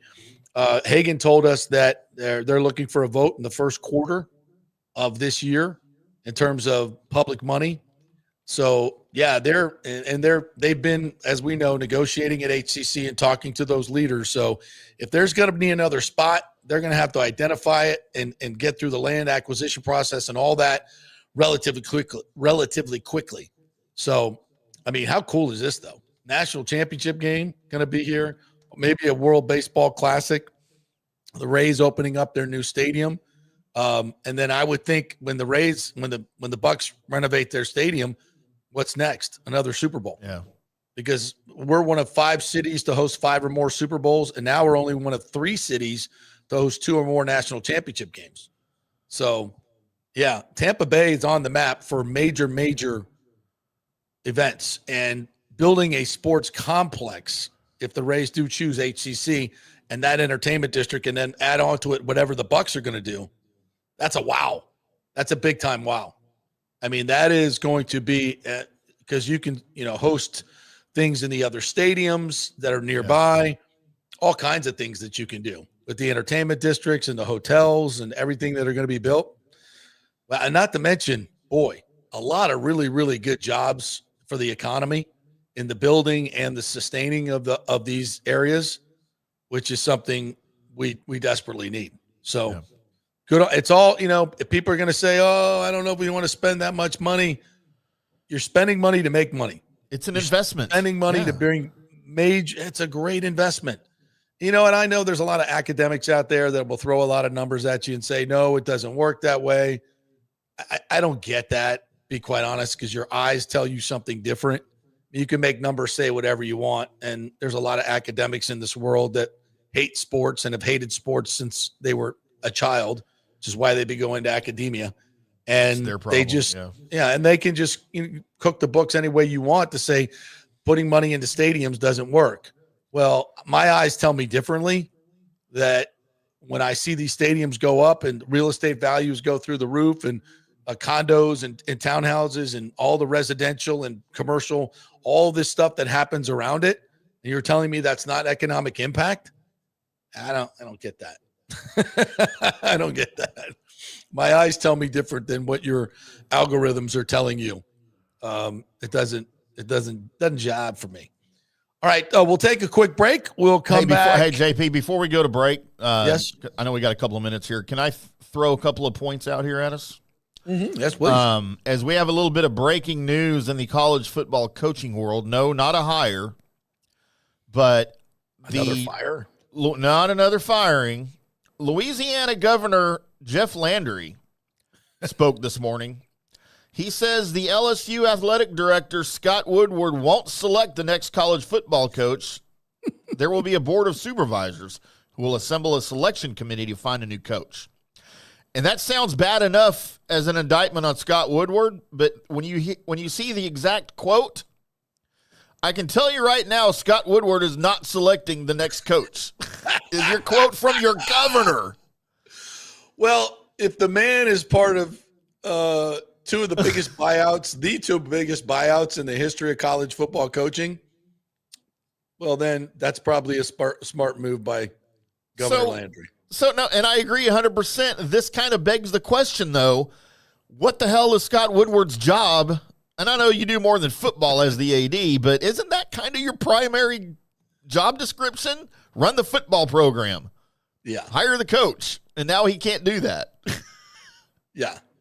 It's a little different. It's a little indictment, I think. And in the world of quotes this morning, I saw another quote. Now, this is about my Dallas Cowboys, so y'all bear with me here. But, when Brian Schottenheimer was hired, we all sort of questioned it. Like, that's a national thing, right? Because you laughed at it, actually, Tim. I did. But everybody knows I have publicly come off of that. I think Brian Schottenheimer's great. The backstory is Jerry Jones was 97% certain that he could get McCarthy back, and he offered McCarthy to come back. McCarthy had no desire to come back. So now the Cowboys were left scrambling, looking for a head coach. Allegedly, they did all these interviews when they really didn't. And so they had to just go internally, right, to get Schottenheimer. But as the season's gone on, I've become more and more of a Schottenheimer fan. Just the way he is so candid with the media. He's about my age. He's in his mid-50s, and you think of a guy that's been in football that long to get his first head coaching opportunity. He's going to run with it, right? He's going to do whatever he can. He wants to make his dad proud, wherever he is, looking down on his son. Brian Schottenheimer had maybe the quote of the year this morning. And this is aimed at Cowboys fans, delusional Cowboys fans who think, oh, man, we got the Dak, we got the best offense. We're just a player away. Brian Schottenheimer said this morning that none of the coaches, players, anybody has been good enough this year. Now, he's clearly the defense is where, we think. But right. Schottenheimer says, quote, you can take the stats on offense and shove them up your ass as far as I'm concerned. We want to win. End quote. Wow. And I thought, man, that is Brian Schottenheimer in a nutshell. That's a quote as he's speaking to the media, and they're all like, man, your offense is great. They're blowing smoke up his ass about how great Dak is. And he came, and I know that may not sound to other teams and fans of other teams who have had good coaches before.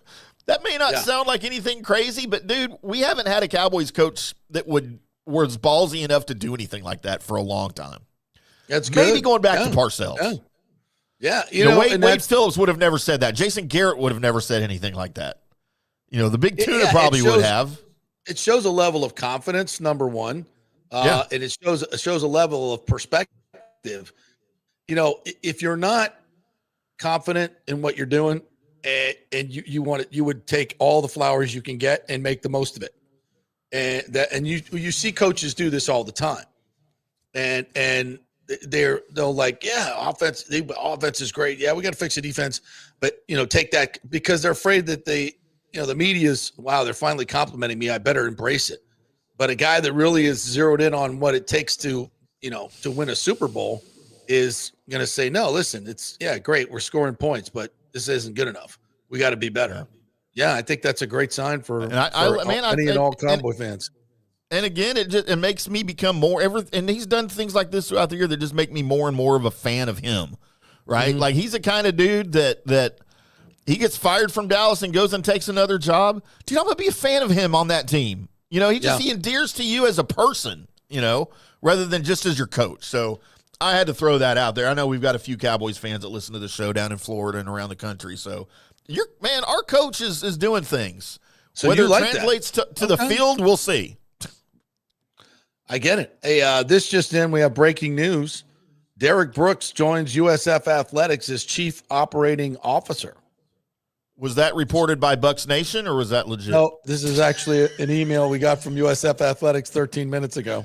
Okay, good. Some of the folks. By the way, I'm getting a little reverb in your room there for some reason. Derek Brooks will serve as Chief Operating Officer of USF Athletics and join the department's senior leadership team effective immediately. In addition to this Hall of Fame Super Bowl winning career with the Bucks, Brooks has extensive connections and deep passion for Tampa Bay and brings over 15 years of experience as a key front office executive in professional sports. Before joining USF, he served as Executive Vice President of Corporate and Community Development at Vinnick Sports Group since 2017. Well, I think I'm going to apply for Derek's job. There you go. He is also the president and founder of Derek Brooks Charities and co-founder of Brooks DeBartolo Collegiate High School. Brooks also serves on numerous boards, including K-Force, the Florida Department of Education Foundation, and the Florida State Fair Authority. He was a member of the Board of Trustees at FSU for a while, too. So, and his daughter plays softball for USF. So there's always been a connection between Derek and USF, and now even more so. So congratulations to Derek Brooks. Now that he went to Florida State, though, right? Like he's a Seminole, right? Yes, he is. Yeah. He's in our Collegiate Hall of Fame and was a national champion in 1993. Yeah. He's let's just put it this way. When FSU plays USF, especially in softball, and that happened this year, it's like he's a bull. He's a bull. He's a semi-bull. That's a Rob Higgins hire, right? That's there you go. It has his fingerprints all over it. And a brilliant hire. Absolutely. Yeah. And, because he was splitting his time between doing stuff for USF and because USF is actually their marketing and everything goes through the Vinnick Sports Group. So the Lightning and USF are tied together in that co-op. So it's a very, he's been involved in USF for quite some time.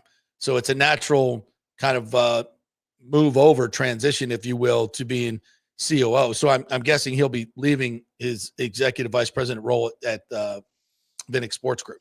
So there's an opening for Ron Burgundy. Go get it. How can they take me seriously? How can any of us?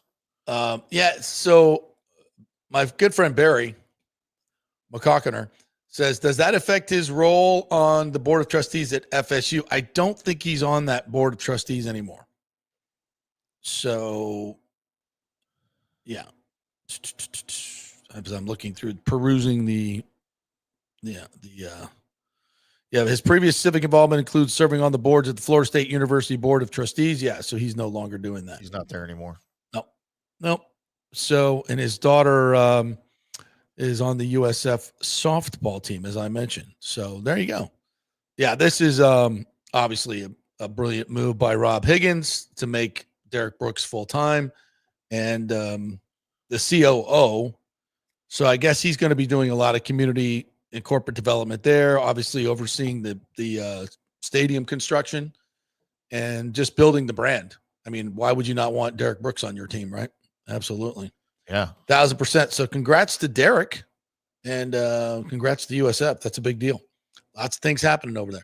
All right, quick break. When we come back, Orestes Destrade is going to join us, talk a little baseball. I'm going to get to all your comments as well. Lots to get to there. So stay with us. We're brought to you by the great folks at OnsiteConstructionFL.com. That is the website. and thirdgenerationplumbing.com as well. American Standard Heating and Cooling is their partner. They use American Standard units. That's what they install at thirdgenerationplumbing.com. They are awesome at service as well. They've been in business since 1995, so go read all the 5-star reviews that they have at thirdgenerationplumbing.com. And if you need a new unit, then you got to get the best unit available, and that's American Standard Heating and Cooling. That is the dynamic duo, Third Generation Plumbing and American Standard Heating and Cooling. Go to their website, and if you have any issues with AC, plumbing, mechanical, it's thirdgenerationplumbing.com. Back in 3. Stay with us. JP here for Riveters, the official sports bar and grill of the JP Peterson Show. We're located just south of Ray J and Steinbrenner Field, so it's a great pre- and post-game spot, and the happy hour is amazing. Monday through Friday, 3 to 7. Check out these specials. $3 Bud Light drafts, $4 domestic bottles, $5 wells, $6 premium wells, $6 cocktails like margaritas. That's unheard of. And the Riveters food is freshly made daily. No freezers. Happy hour food specials include $3.50 tacos and barbecue sliders. $6 you get edamame or chips with the beer cheese, which is amazing. $8 buffalo chicken dip, my favorite. The truffle fries, chili cheese fries, also $8 at happy hour. As well as other specials throughout the week, including Taco Tuesdays, you get $3 tacos, and Wing Wednesdays, 7 o'clock to 1 a.m. in the morning, you get our amazing wings, 5 for $5 and $5 wells and wines. That's a good Wednesday night. So if you're tired of the preppy, overpriced, generic sports bars, come see the amazing, friendly bartenders and staff at Riveters, where customer service really matters. Riveters, just south of where the Rays and Bucks play. We'll see you there. Experience the art of driving at Genesis of Tampa, where luxury meets innovation and every detail is crafted for you.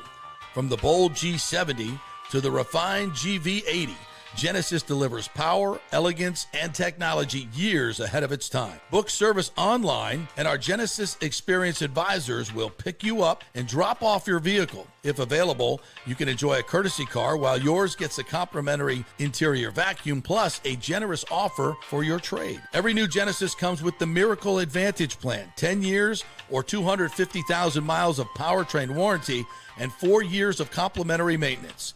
Visit us at 801 East Bears Avenue or online at genesisoftampa.com. Genesis of Tampa, luxury redefined. Italiano Insurance would like to congratulate the Bucks on their 50th anniversary season. And you know what? We've been here for every season and then some, over 60 years in business. We've seen some smart coaches with great game plans, but if you don't have flood insurance or business insurance, that's a terrible game plan. That could ruin you financially. You don't want to take that L. So call 813-877-7799 and let their friendly agents quarterback your insurance and save you big money. Italiano also sponsors our FSU report every week, so go Noles. 813-877-7799 or go to italianoinsurance.com. JP here for my friend Jason Fawcett, owner of On-Site Construction. They do residential and commercial renovations and new construction. As a leading home builder and general contractor, On-Site Construction prides itself on transforming homes through superior craftsmanship, dedication to client vision, and an unmatched commitment to quality and service. It's about building relationships. We take the time to understand our clients' needs, preferences, and budgets so that we can deliver a personalized experience tailored to their unique vision. From the initial designs to the final touches, we're there every step of the way, ensuring that the end result mirrors your vision. Here are some testimonials from happy customers. G. Gibson says, no hidden costs, very honest, reliable, creative, and communicates well. Reasonable and fair with their pricing, no hidden costs. C. Smith said, did not disappoint. I'm very happy with the work. This company really cares and will take care of it. So if you're just thinking about building or renovating, give us a call and let's see what's possible. 813-579-5789 or check out our website at onsiteconstructionfl.com. Are you having legal issues with a business partner or other legal business issues? The attorneys at Walters, Levine & DeGrave can help. Call 800-616-0384 for a free consultation. At Walters, Levine & DeGrave, we've redefined what a law firm can be with top-tier attorneys, personal service, and 26 years of success. From business law to civil litigation, we deliver smart, client-focused solutions. Walters, Levine & DeGrave recently won a $6.4 million jury verdict from a large real estate developer, and they can win win for you too. Walters, Levine, and DeGray. Let's solve it together. Not attorney spokesman. For a free consultation, call 800-616-0384 or go to walterslevine.com. Offices Tampa, Sarasota. Let's go. Right now, back to the show on FanStream Sports. All right, welcome back to the JP Peterson Show, coming to you live from our Kingmakers studio here, kingmakerstampa.com. If you would like to check out this incredible private club, it's a place to hang out during the day. You can get your business done here with our shared office space. There's a beautiful, stylish room you can do all your meetings in. We got a great golf simulator here for your activities afterwards. We got a sports bar. It's a really cool place, and we have this great production studio that you can also use. KingmakersTampa.com. JP, I have a question. Yes, sir. How much for a double Crown and Coke right now at the bar? If you're a member. At 11:41. If you're a member, they might just make it free. Might come with okay. membership. Okay, I'm not good. That's what I don't needed want to to know. promise that, but yeah, it's not. The bar is not staffed 24/7, so we it's not like there's a sports bar running here. It's only for the members. So when the members are here, yeah. But if you're a member and you're thirsty and you want a double Crown and Coke at 11:42 in the morning, I don't know the answer to that because we don't have any drunks at 11:40 looking for a Crown and Coke. Well, I'm not drunk. For That's people why doing I'm looking business. for the Crown and Coke. Can I just do the freaking delete me read, please?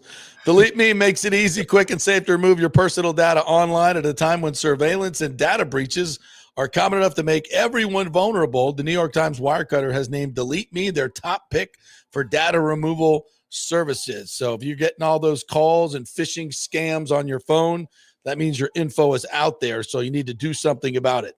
Take control of your data and keep your private life private by signing up for Delete Me now with a special discount for our listeners. Get 20% off your Delete Me plan when you go to joindeleteme.com/hit and use the promo code HIT at checkout. The only way to get 20% off is to go to joindeleteme.com/hit, enter the code HIT at checkout. That's joindeleteme.com/hit, code HIT. All right, there you go. There we go. All right, you want your Crown and Coke now? I'm just gonna have to settle for a Jaeger shot, I guess. Yes, you will. You will indeed have to do that. Hey, so I mentioned the Rays pop-up shop. It's right across from Tropicana Field. They're going to have a grand opening Saturday from 11 to 3 with an appearance by Ryan Pepio, Rays pitcher, plus team mascots, street team, and a DJ. There will also be hourly giveaways and complimentary ballpark fare. Wow. Nice. Yeah. So this is kind of like the first event of the new regime, if you will. So let's get out there and support the boys and the girls and everybody. It's located right there on First Avenue across from Tropicana Field in the old Dr. Barbecue restaurant space. And that features a large Rays mural, and it's going to be open weekdays from 10 to 5 and Saturdays from 10 to 4 with team merchandise and collectibles. It will also offer complimentary coffee, lattes, and pastries for what the team calls a sip and shop experience. As the big O, Orestes Destrade, sits down with me. How about a sip and shop experience at the Rays' new pop-up shop across from Tropicana Field? Yeah. Fantastic. In fact, though, by the way, you missed something. What did I miss? You missed they're also going to give out free hot dogs. Yeah, this is ballpark fare, so that would be free hot dogs. Free hot dogs, brother. That's exciting. I mean, I'm jealous. Again, that's also consistent with the reality that they're going to be in St. Pete for the next 3 seasons. So, let's get back to ingratiating that great area. Absolutely. That supportive area for how many seasons now? Since 1998. Yeah. So 27 plus seasons. Yeah. Sans this season, because it was over here on the Tampa Bay side or the Tampa side. I think it's great. I think it's important that right off the bat, even before 2025 ends, that they're doing these type of affirmative action things. Ryan Pepio is going to be over there. You probably mentioned it. Yeah. So this is the type of stuff that you need to do to reach out to the fandom. Oh, by the way, many, and I'm going to just say it, many of those type of events in the past did not feature a top line ball player also at the event. That's a good point.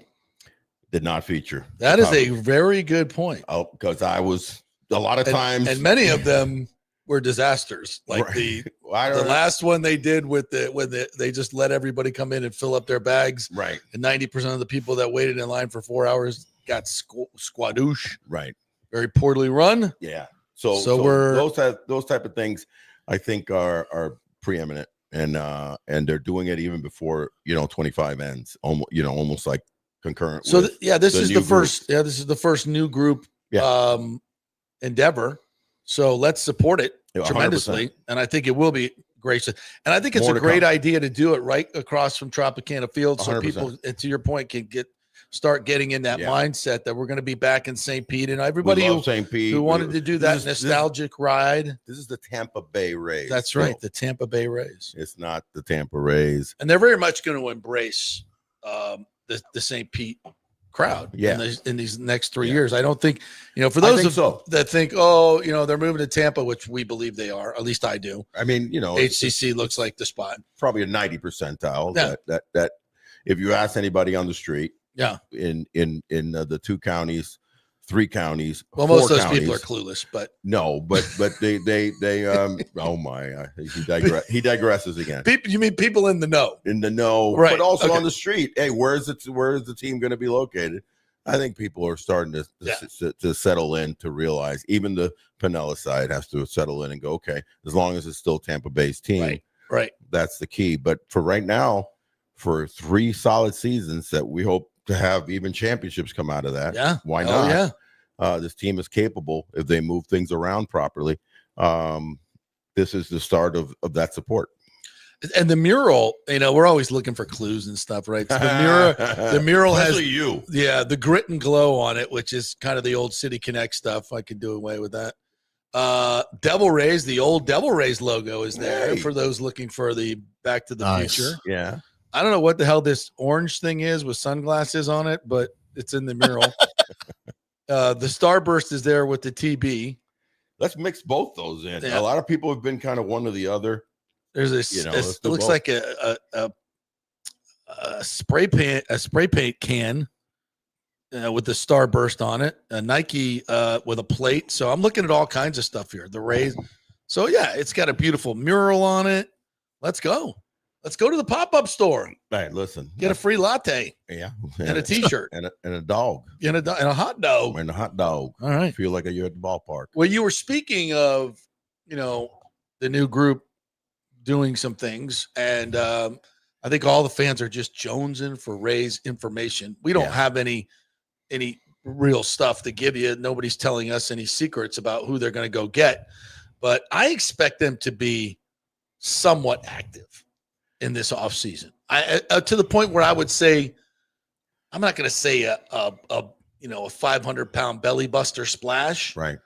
Maybe a little Greg Louganis double flip. Greg Louganis, you went University of Miami alum. Greg It's a nice, come on, he went Greg Louganis up. Greg Louganis. I love a couple, that. A full gainer with a twist. I don't know. Yeah. No, listen. Not spectacular, but solid. There's a couple of names out there already. One that I remember during the trade deadline that I mentioned to you that I really liked. Ryan O'Hearn ended up getting traded from Baltimore to the San Diego Padres. I thought he would be a nice mix. Now he's rumored, to be a signee, possibly that mid-level. You and I have talked a lot about that mid-level free agent that can add. That's what I'm talking about. That's a double gainer with a twist. That's it's not a belly buster splash. Kyle Tucker. Ryan O'Hearn. In fact, his nickname is Double Gainer. I don't know if you knew that, but that was back in his college days. It's for a different reason. But we should delve into it inside for sure. Yeah, a little more. Yeah. I think he played for Lane Kiffin. I'm not sure, but but no, those are the type of things. And I'm going to add one more flavor to this. Yeah, and I may get in trouble, but please do. I'm kind of like summoning my JP Peterson. Don't open your mouth, but give it to us now. So I was at an event last night, on behalf of Morgan. Look at me, Murphy Auto Group, McMag. Where we host our show at the beautiful Kingmakers. Yes, and they're up. Actually, we are up. Me being a part of them too for Small Business of the Year award, which will be coming out, and they will announce the winners November 6th at Pepin. But last night was a beautiful kind of a pre-event with all the attendees of the different small businesses that are up for awards. And I was representing Murphy Auto Group. And nice. At the beautiful, by the way, I don't know if you've ever been to the top floor of the Bank of Tampa, their main headquarters on Bayshore. Yeah. Gorgeous. It's beautiful. Yeah. I had never been. I've been to the Bank of Tampa over there, but never all the way up to the top where they hosted this. Gorgeous. And the views. And a lot of people, recognize me. We're talking baseball. What about the Rays? And a lot of positive. Number one, a lot of positivity by execs from all these companies. And one of them, I'll remain nameless, but happened to be a pretty top dog from Bank of Tampa. And we were talking about the Rays, and I was telling them how excited I am for this new ownership, and that, oh, by the way, my guy, Mike Murphy, is also involved in the group. And he was saying, been here for about a dozen years and never got approached by the Rays to come, to do anything. I knew where this was going. Never got approached by them. The Bank of Tampa. This is the Bank of Tampa. Yeah, with a T. Yeah. And what the team's name is what? Tampa Bay Rays. Tampa Bay Rays. And see, that's where I go. Big I get into my JP voice. And look at Timmy. Timmy's laughing.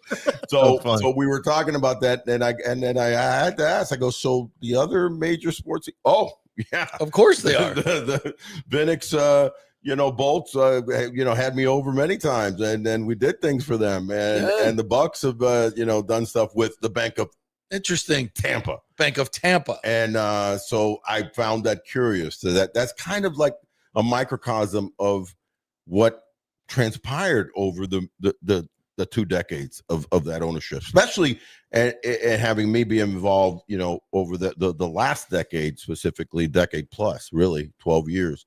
That's kind of where I little by little noticed. It was like, and I don't know if I was on a show in Miami just recently, a popular Spanish sports show down there.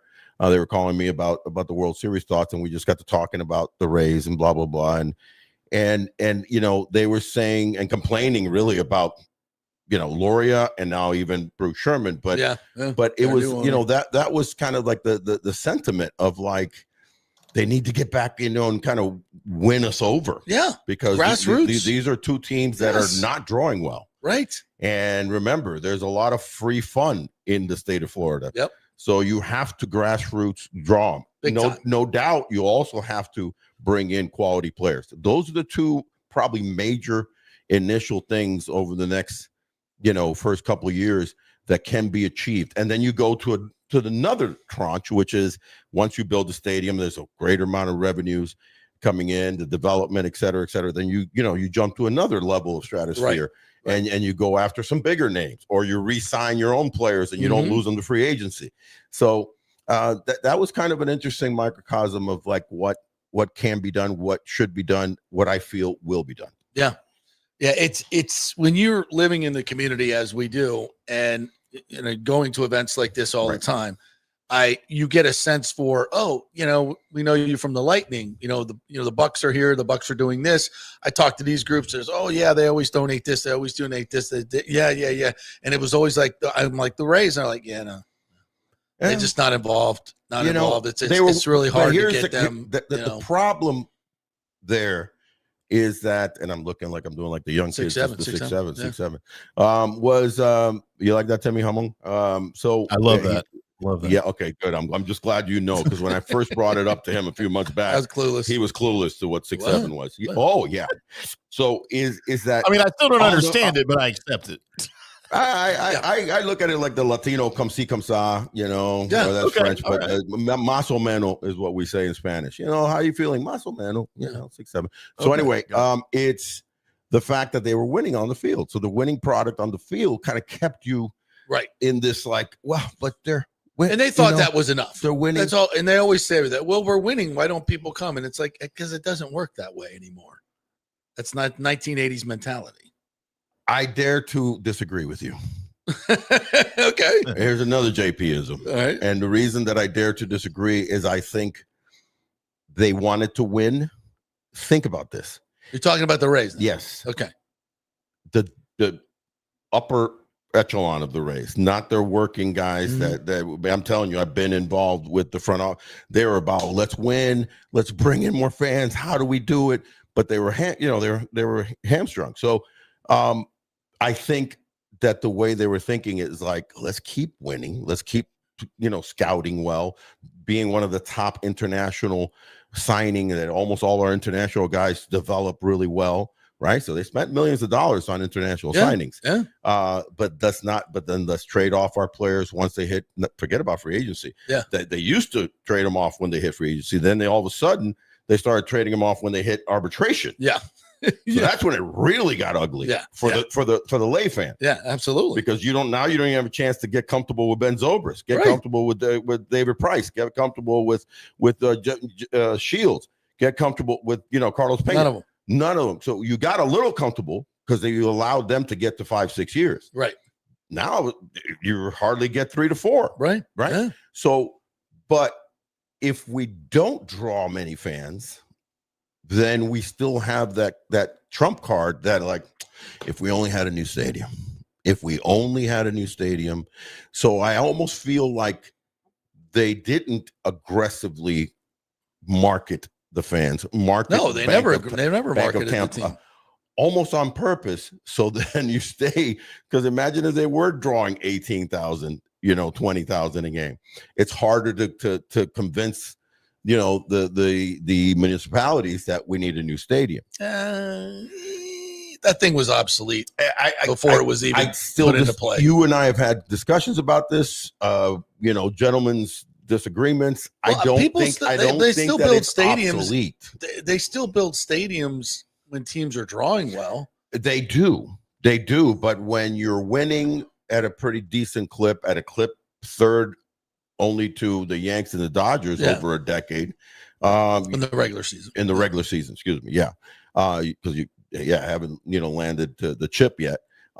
Is if you are rock bottom and only the Marlins, are under in attendance. Yeah. That double down kind of scenario of like, we really need a new stadium. Well, I think I don't think Stu ever really wanted to build a stadium because he would have to pay for it, as he figured out, and he never wanted to pay a dime for it. I think he did. Once again, I disagree. I think he did, but he wanted it under the Loria Pact, where Loria only paid 10% of that stadium. That's what I'm saying, and that wasn't going to happen. Well, actually, St. Pete basically gave him that, and he still didn't do it. What really kind of cut, I believe, this is again my sole opinion, okay?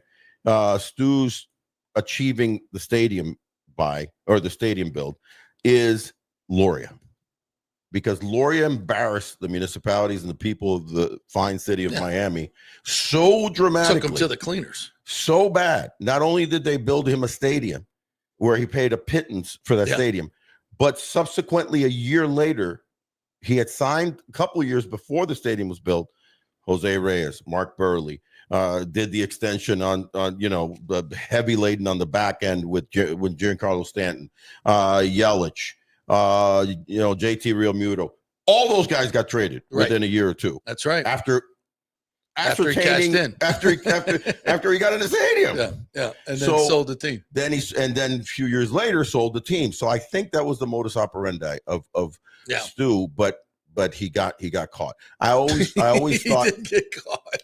Well, he got caught in the fact that they're not going to give it to me for a pittance for $150 million. And that's when I say he wasn't. Gloria didn't even pay that. Yeah, I know. And I say he wasn't going to do it. I always said that when one of the amendments in that deal, if they would have granted him, let's say they would have pushed him to $250 and he would have agreed, would be a kind of an agreement where, even though baseball is going to be fighting for that now in the CBA, a minimum amount of of payroll. Yeah. And I don't know if you can do that. I don't know if that's you could put anything in a contract. I guess you can. Put anything in a if contract. you would have put a minimum amount that say, okay, we're going to do this and we're going to pay for Major League Baseball might not have locked. That's the problem. Yeah. They wouldn't have allocated that because you're basically creating a one team out of 30 floor. Right. At 100 million. From a municipality standpoint, I think it's an absolutely a fair ask. So then if we're going to give you all this money, we want you to make sure that you're putting the money back in. You're putting at least 100 million every especially with Stu. Right. Because he had a history of not doing that. That's my thoughts, with I think we basically agree on most of that, to be quite honest. No, you're right. I just my point was I don't think they always kept saying, well, if we win, people will show up. And I'm like, no, because you have a crappy stadium, you have a crappy location, and you don't do anything in the community or not enough in the community to ingratiate but if yourself. You did a lot more in the community during those years, a lot more, I think you would have had 3 or 4 more thousand people show up. A lot more. By 100%. that by that I mean it works for the Lightning, attracting big businesses, big banks, big this. No, I think that's part of it. Your story that you started off with, I think, is absolutely totally the perfect scenario of why it didn't work, because they never really, and Stu, and it comes from the top. Stu never embraced Tampa Bay as Mr. Vinnick or the Glazers have done.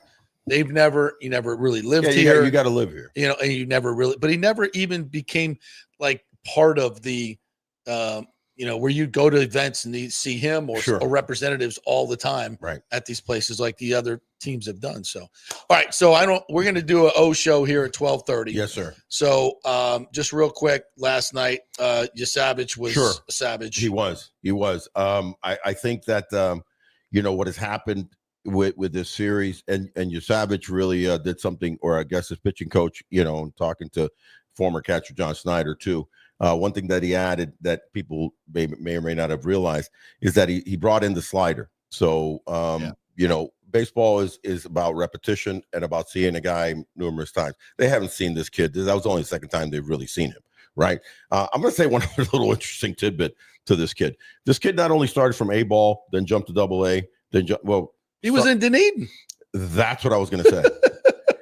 That, amongst rightfully so, all the excitement we had about, Steinbrenner Stadium field and the Rays, the first game, and the walk-off and all that stuff. At that same point in time, he's pitching basically miles away in Dunedin.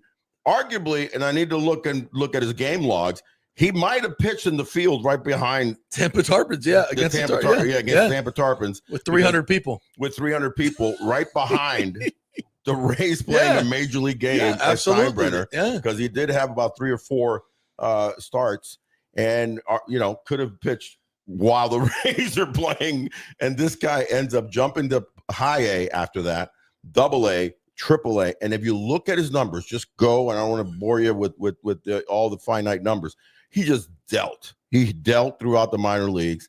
I will say again that his angle coming from the top, the way that he does with his splitter, highest release point, highest release point coming here, as opposed to normally here, makes a difference to a hitter, because you're about repetition and normally seeing here, and all of a sudden this guy coming here baffled him. But then I will also say that unlike the other 4 games, by the way, all 5 games, if you really break it down, have all been 5 completely different games. Okay, so let me break it down. That he's pitched. No. Or you mean in this World Series? In this World Series. Okay, it's really unique. So you've had a blowout. You had an 11 game score blowout, one-sided. Okay. Dodgers really couldn't stop their juggernaut that game, right? A blowout. You had a pitching gem by Yamamoto. Yeah. So a 4-hit, 1-run, complete game dominance, right? So that's kind of a different game than the first game. Then you had the dramatic, historic 18-inning game, right? Crazy, totally different game. Then you had the first normal 2025 game in game 4, 6-2. Some guys hit, some guys didn't. It's when the Dodgers offense started to go south. They started to go south, but they only had 7 strikeouts, and they only, were able to muster a couple of runs. The Jays used multiple pitchers. Normal 2025 game. Normal game. If you watch the Rays regularly, that's kind of a win or a loss game for the Rays. Then you had the ugly game. for the losing team. I can't even remember the last game. Forget about it being in the World Series where you had a guy get a little cheap little base hit in Barger in a CNI dog ground ball to left field. Advance on a wild pitch to second, advance on a wild pitch to third, scored on a wild pitch at home. Yeah. I mean, just unfathomable. Yeah. That they would just lose it like Sloppy. that. Sloppy. 15 strikeouts. That was, again, a fifth different type of a game where you had an ugly game for the losing team. Yeah. Whether it's the Dodgers or the Jays. So I've been intrigued by how different each game has been. So the bottom line is that the Dodgers, I think, need to change their lineup. I would put Pages back in. I'm going to be honest with you. Yeah. He struggled throughout the whole postseason. You live and die with your guy. He's an exceptional center fielder. I put him back in the lineup at ninth, not call. And here's what I do. I move Mookie Betts, who has had an atrocious postseason, but really an atrocious World Series, and lead him off to take the pressure off, making me Mookie Betts that just gets on base. Yeah. When Mookie Betts has had his best seasons, the MVP seasons, been as a leadoff, then you move Shohei in the second hole, and then you have a guy like Will Smith, who's a batsmith, no pun intended, but Will Batsmith. And then you bring in, the powerful Freddie Freeman, Teoscar Hernandez. You need to shake it up. You need to shake up one major hitter in that lineup, and that's Mookie Betts. And I think that's imperative.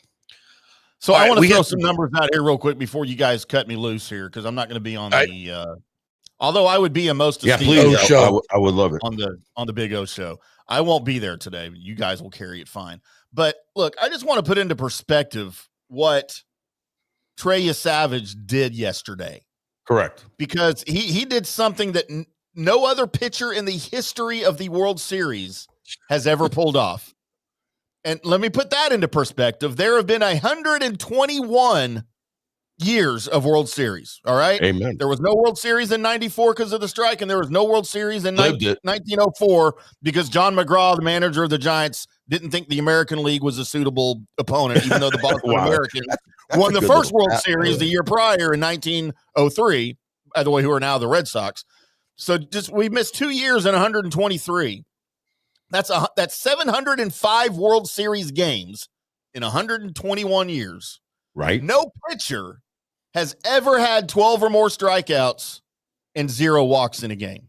Wow. And Savage did that last night. Yeah. A kid that started in A-ball. And unbelievable. Sandy Koufax is the only other pitcher in the World Series history to strike out 10 in the first 5 innings of a game. Yeah. So just a phenomenal performance for a guy that literally should not be there. That's when we talked about Will Klein and his kind of jump left and right, which is totally different. Yosevich, because Yosevich is actually a top pick. Will Klein was a kind of an other type of pick and bounced around, got DFA'd twice before he made it to the Dodgers. That's the great stories, man. Good job, Tim. That's the great stories of the World Series and what happens and where you can find, heroes. We had Mike Keith on just a few days ago that reminded us of Brian Doyle, who had to play in lieu of the injured All-Star Willie Randolph and had himself an incredible World Series back in '78. So, those things matter. I'll add one more stat before we go that just shows the offensive difference of the two teams. The Jays have walked 22 times, but they've only struck out 44 times. The Dodgers have actually walked 24 times, but they have 55 strikeouts. Mm-hmm. Okay, so 20+% more strikeouts. And oh, by the way, those 11 extra strikeouts, less strikeouts for the Jays, they've put the ball in play. They've been creative. They've pushed runners over. They've, banged out, key hits. That's the difference right now offensively, because when it comes down to it, it's been the lack of consistent Dodger offense. They've walked, but they're swinging and missing and popping up a lot. And we'll see if Yamamoto can. My prediction is that Yamamoto will shut them down. But the game 7, I do not see the Dodgers winning 2 straight in Toronto. I don't see that, but I do see a game 7. Yeah. So, and here's the cool thing. So this has quickly become my favorite World Series ever to watch, and I've watched. It's a good one. It really is a memorable. Other one. than the 2023 World Series for obvious reasons. Right. But and what I love here now is thank you, Mr. Seager. Yes, that's Corey Seager and Adolis Garcia. Yeah, all of it. But look, we've had drama. And going into this thing, look, I don't give a crap about the Blow Jays. I don't give a crap about the Dodgers, other than my rooting for a historic team, like the Dodgers. I don't care. But dude, we have had drama, and just even the blowout games, we've had a little bit of drama from time to time. Correct. I think these are two excellent managers. Dave Roberts is going to go down in history now. What's this going to be, his fourth if he can win it as a manager? Sure. So I mean. Third as a manager, I guess. Third as a manager. One as a player. He had one as a player, right? Okay, so fourth overall. I think Dave Roberts is going to go down as one of the greatest managers, and he's fairly young. He's not going to be done, right? No. He's got a lot of life left. He's got a long way to go. He'll be up there with Bruce Bochy, when all is said and done. Possibly. And Tony La Russa and yeah, all of it. But dude, you see how he snuck into the Texas Rangers again. Of course he did. He's unbelievable. Hamon is Texas professional. He's an American all through and through from Texas. But look, we're gonna have if the Blow Jays win this thing, which I think they are, they're gonna do it at Skydome, right? And yes, I still call it Skydome. Yeah. And I love when you've got a hockey team wins the Stanley Cup on their home ice. I love when you've got a baseball team that wins the World Series on their home turf. No doubt. Because that place is going to go bananas. It's so much fun to watch, man. So much fun to watch. Yeah. All right, before we go, real quick, do you know Blake Butera? Yeah, Blake Butera was with the Rays before, and 33 years old, new manager of the Washington Nationals. 33 years old, the youngest manager in the game, and we'll save my thoughts on manager hirings for the Big O show, because I have some controversial thoughts. Ooh, there's a tease right there, Timmy. I have some controversial. That's called a tease. All right, big thanks to Joey Johnston, who joined us earlier today, and the great Brian Bradley as well on site, as he does each and every home game. Lightning tonight at 7 o'clock. Stars tonight at 7 o'clock. Yes, Lightning Stars with Ron JP Burgundy hosting Lightning. I'm an American. Well, so come see us tonight. You won't forget it or regret it. Love Hamon. Have a great day, everybody.